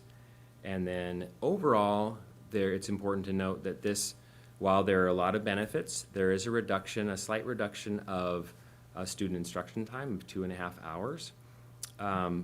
What isn't calculated though, and I wanted to highlight, is we've made an effort to have all of our kind of the days off that we have there. You'll see they all line up on the Mondays for the most part. So the benefit there is you save an hour of instruction time. So I didn't do the math how that compares to last year, but we're really prioritizing those full days for students by doing that.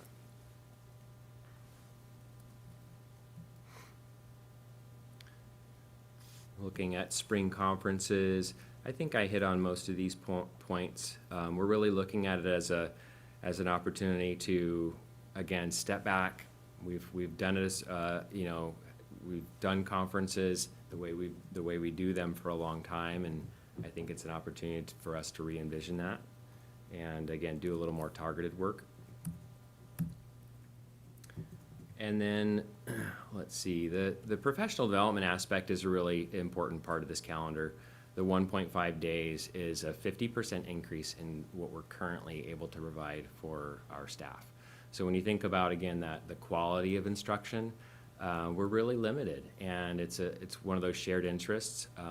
Teachers and staff across the board and administrators want to see more opportunities for professional growth and professional development. It's important for us to acknowledge that this needs to be a really dynamic experience for our teachers, collaborative experience, and I think that's the curriculum instruction department has worked really hard over the last couple of years to improve our professional development. I think you've seen that in the Upbeat survey, and so we're really committed to working with our staff on making sure that's really relative work.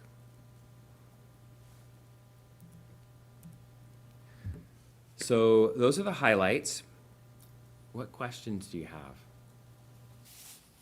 So how are they, so I guess I'm confused about the professional development days, like, so, When are those and how is that different than what we're doing already? Like when are our days now and then how is this different and what's changing in it? Sure.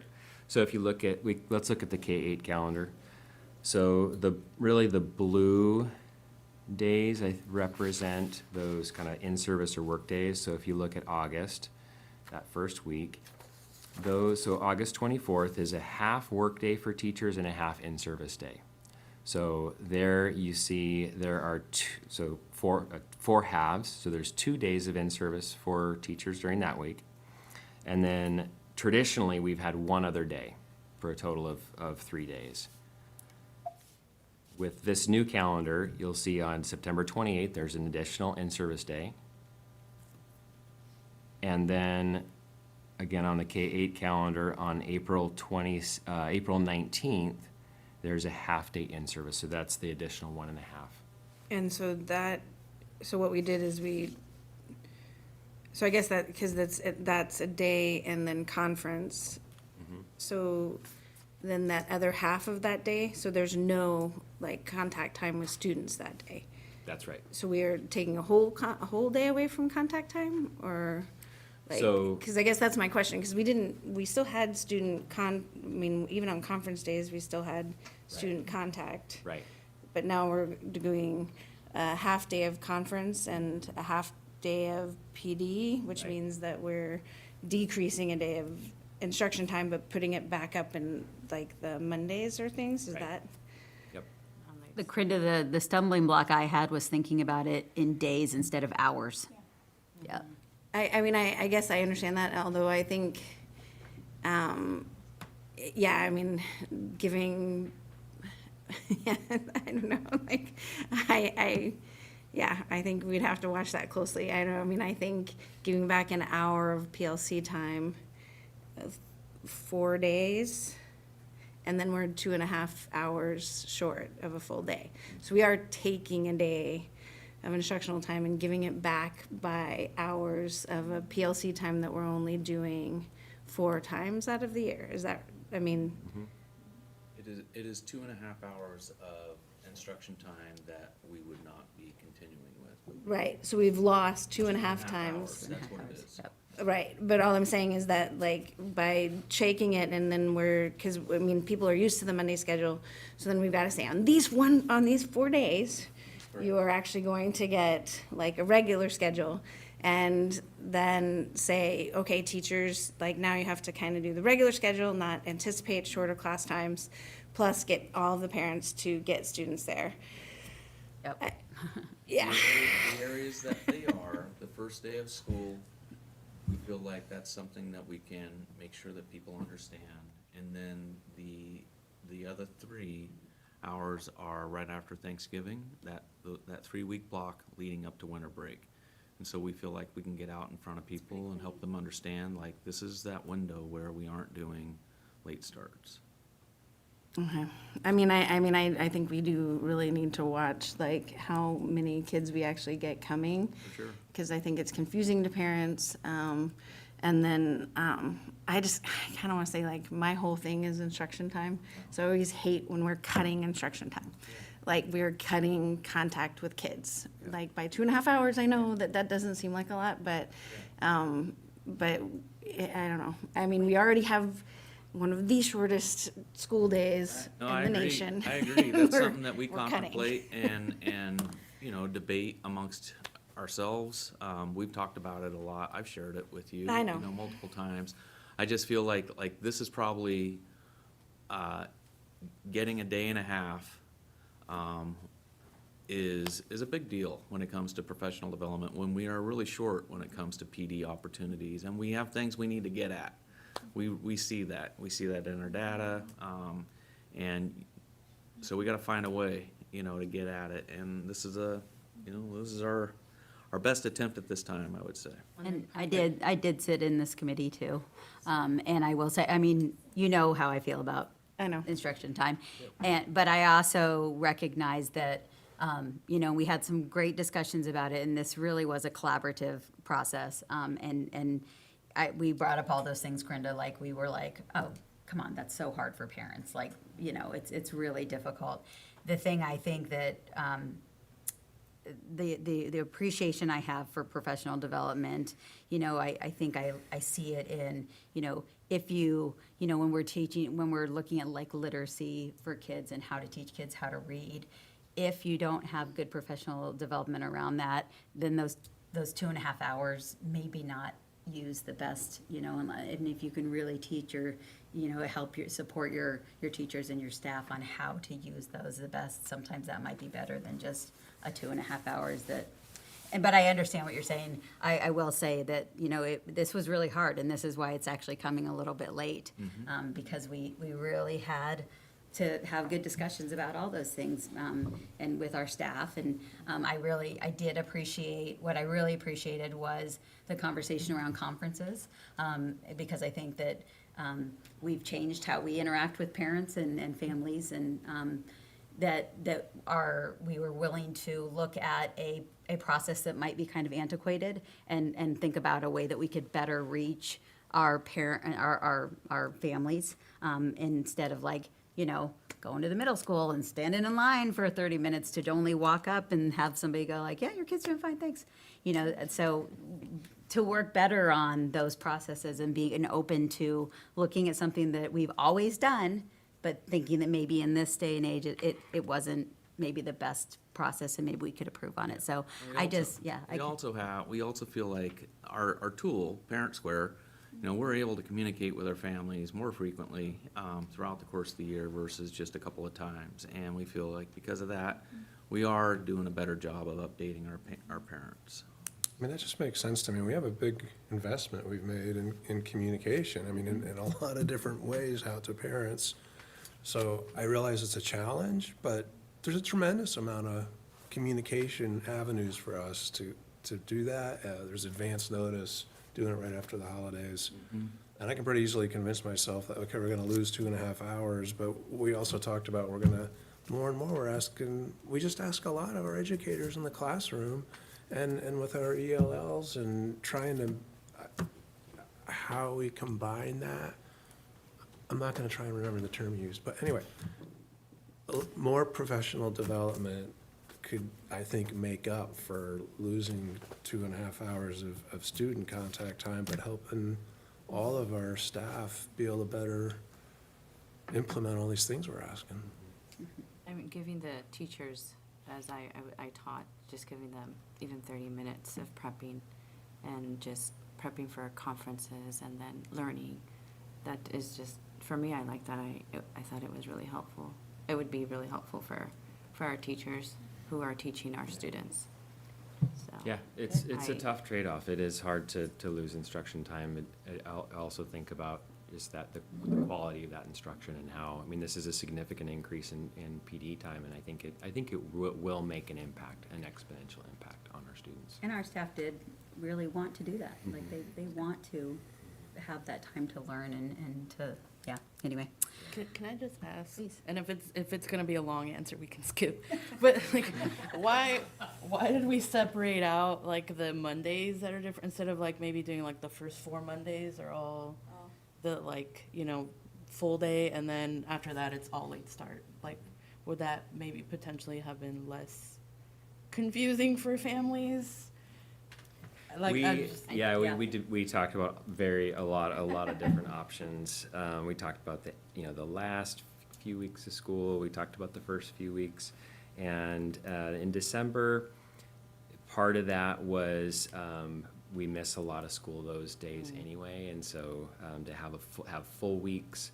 Just to provide some more consistency during that time, that was the major kind of rationale. Yeah, right. Next year, it's coming. All right, that makes more sense. Okay. Thank you. I mean, I guess the other thing I would say is that I'm okay with changing our conference thing. I agree, it doesn't fit for everyone, and it's good to look at it. I think that we do have a lot of options for connecting with people through technology now. I don't always think that is the best way to connect with families and parents, which I know we talk a lot about in our engagement. So I guess I don't want to see the conference that has been and I agree, it's not for everybody, but it has been contact. Like, you actually see the teacher. And sometimes in middle school and high school, it is the only time that you will see your teachers. like your kids' teachers, is at that conference, right? So I guess I want to say that, like, when we're switching to other conference things, we just need to keep in mind that that is sometimes the only time the parents have contact with their kids' teachers. And so if we move to technology-based, again, that means they see them once in the fall, and that would be it. So we're giving them that half day, like, let's make sure that half day is really connecting with parents about their kids, like, that they should still be conferences, and not like a virtual visit with a family. Like, I can't see that that's really a great. And parents can also communicate with the teacher if they'd like and set an appointment, so that's always maybe a communication that could be given to the family from the teacher. Sure, it is, but I mean, I think realistically, that does not happen as much in middle school and high school, and it's not always easy for families to arrange. And I don't know that we can certainly change communication about this, but I don't know that it's always encouraged, right? Like, I mean, my kids got that, like, hey, you're stepping up, you're getting to be an adult, you have to take these options, right? So I tried very hard to stay out of my kids, like not talking to the teachers, not doing that as much as I could. And I think that is, that's always encouraged for the kids to do that first. And so conferences were the time that you got to meet your teachers, your kids' teachers, and really get to know them. And yes, it was 5 minutes. It was very fast. But that is, I just want to, I want to still have that connection. And I feel like that in-person connection is really helpful for conferences.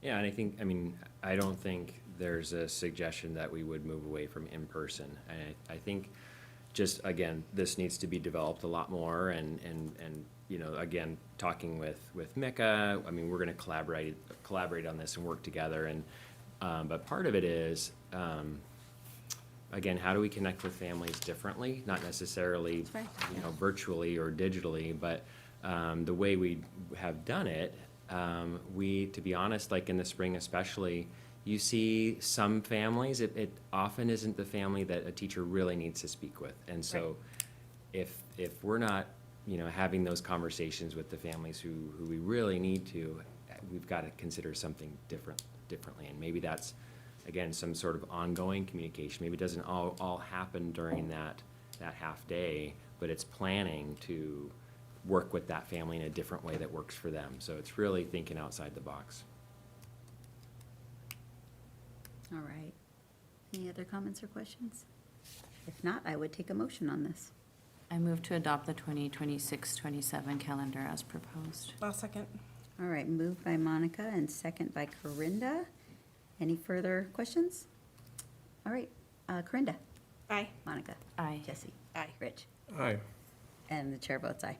Thanks very much, Gus, and thank you for all the work on that, and please thank the committee again, too. All right, moving on to acceptance of donations. We have 4 donations tonight. Coburn Electric donated $1,151.71 to Hood River Middle School. Paul Crowley donated $500 to Hood River Middle School. I think it was to their robotics team so that they could go. Yeah. And Julie Kushel, I'm sorry, Julie, donated $500 to Hood River Middle School, and Johnny Wedding donated $500 to Hood River Middle School. And I do believe that those actually all went towards helping those kids, or those 3 went towards helping those kids go to nationals. So we really thank our community over and over again for supporting our kids. We get to experience so much. Our kids get to experience so much because of the generosity of our community. So I would take a motion for that. I'll move to approve the generous donations as presented. I'll second it. Okay, moved by Corinda, second by Jesse. Monica, you guys. you gotta stop sitting us next to each other. I know, but that's totally true. That's totally true. Or maybe somebody just needs to sit higher. Okay, so Corinda and second by Monica. And any other discussion? All right, Corinda. Aye. Monica. Aye. Jesse. Aye. Rich. Aye. And the chair votes aye, and that passes unanimously. All right, Corinda, go for it. I just wanted to say thank you again for YES for hosting us. It was a great presentation. I always love coming here and seeing what you guys are doing with your community and staff, and I really do appreciate all the hard work this your whole staff puts into making this a great school, and really helping the district with it as well.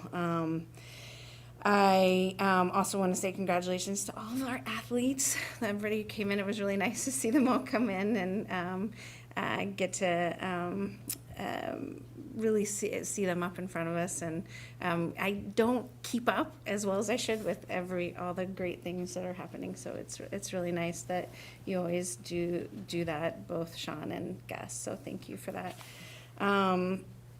And then I know that this was a really difficult, long meeting. It's one of our longest in a while.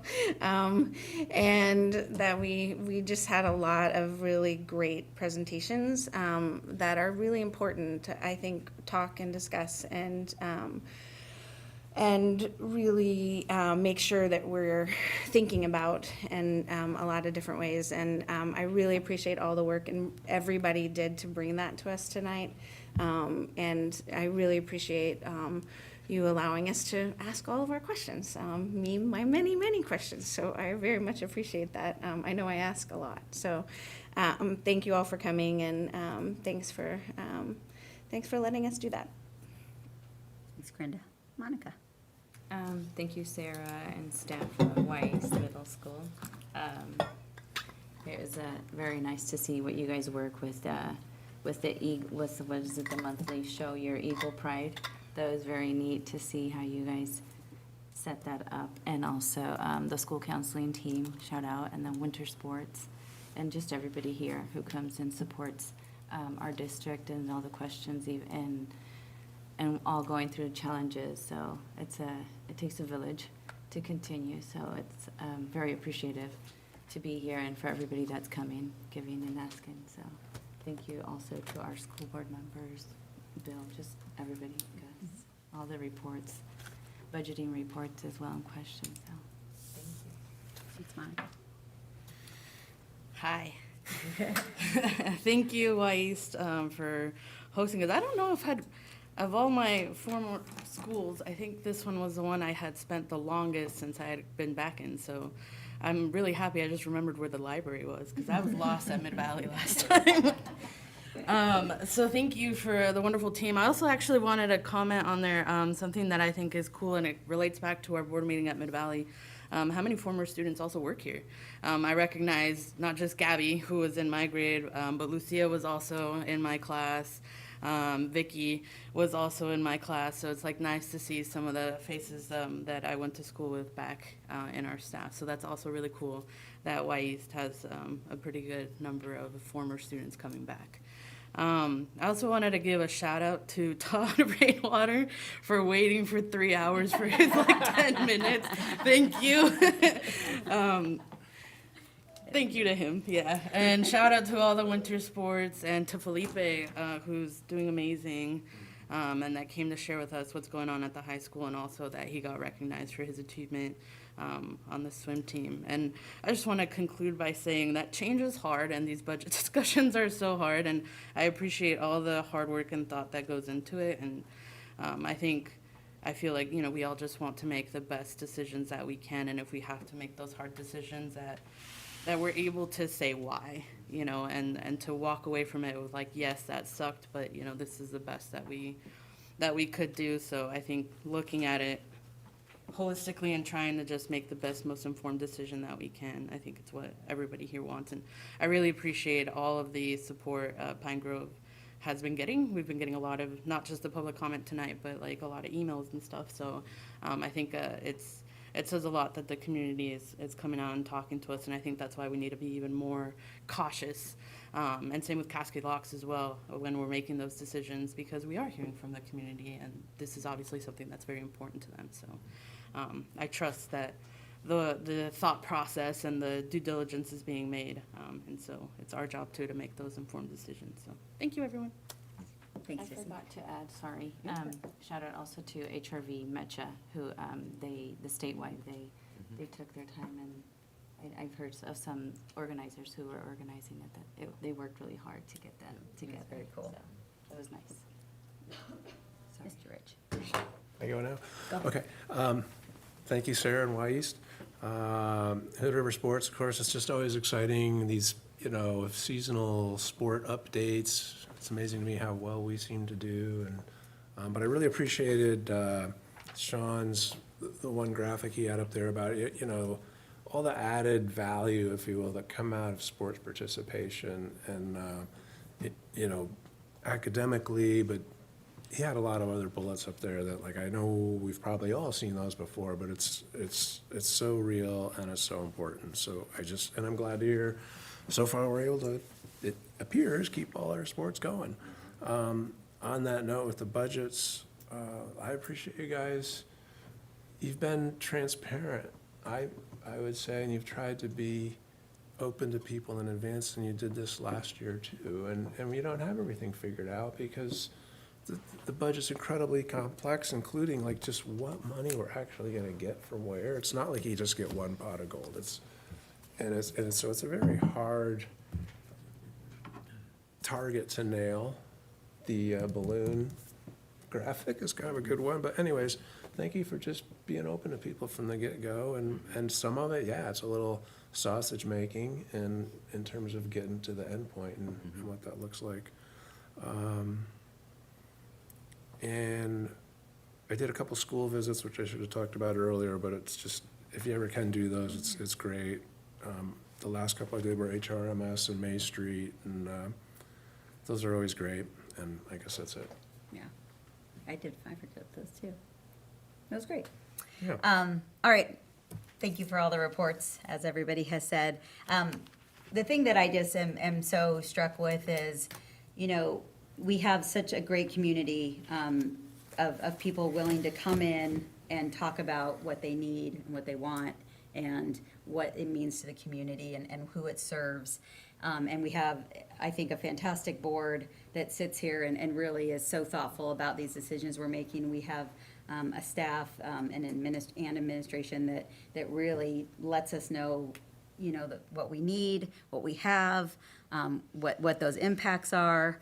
And I think that what I really love is that not only does it help us make decisions, but it is such a good example for our community of an organization that can work by real collaboration.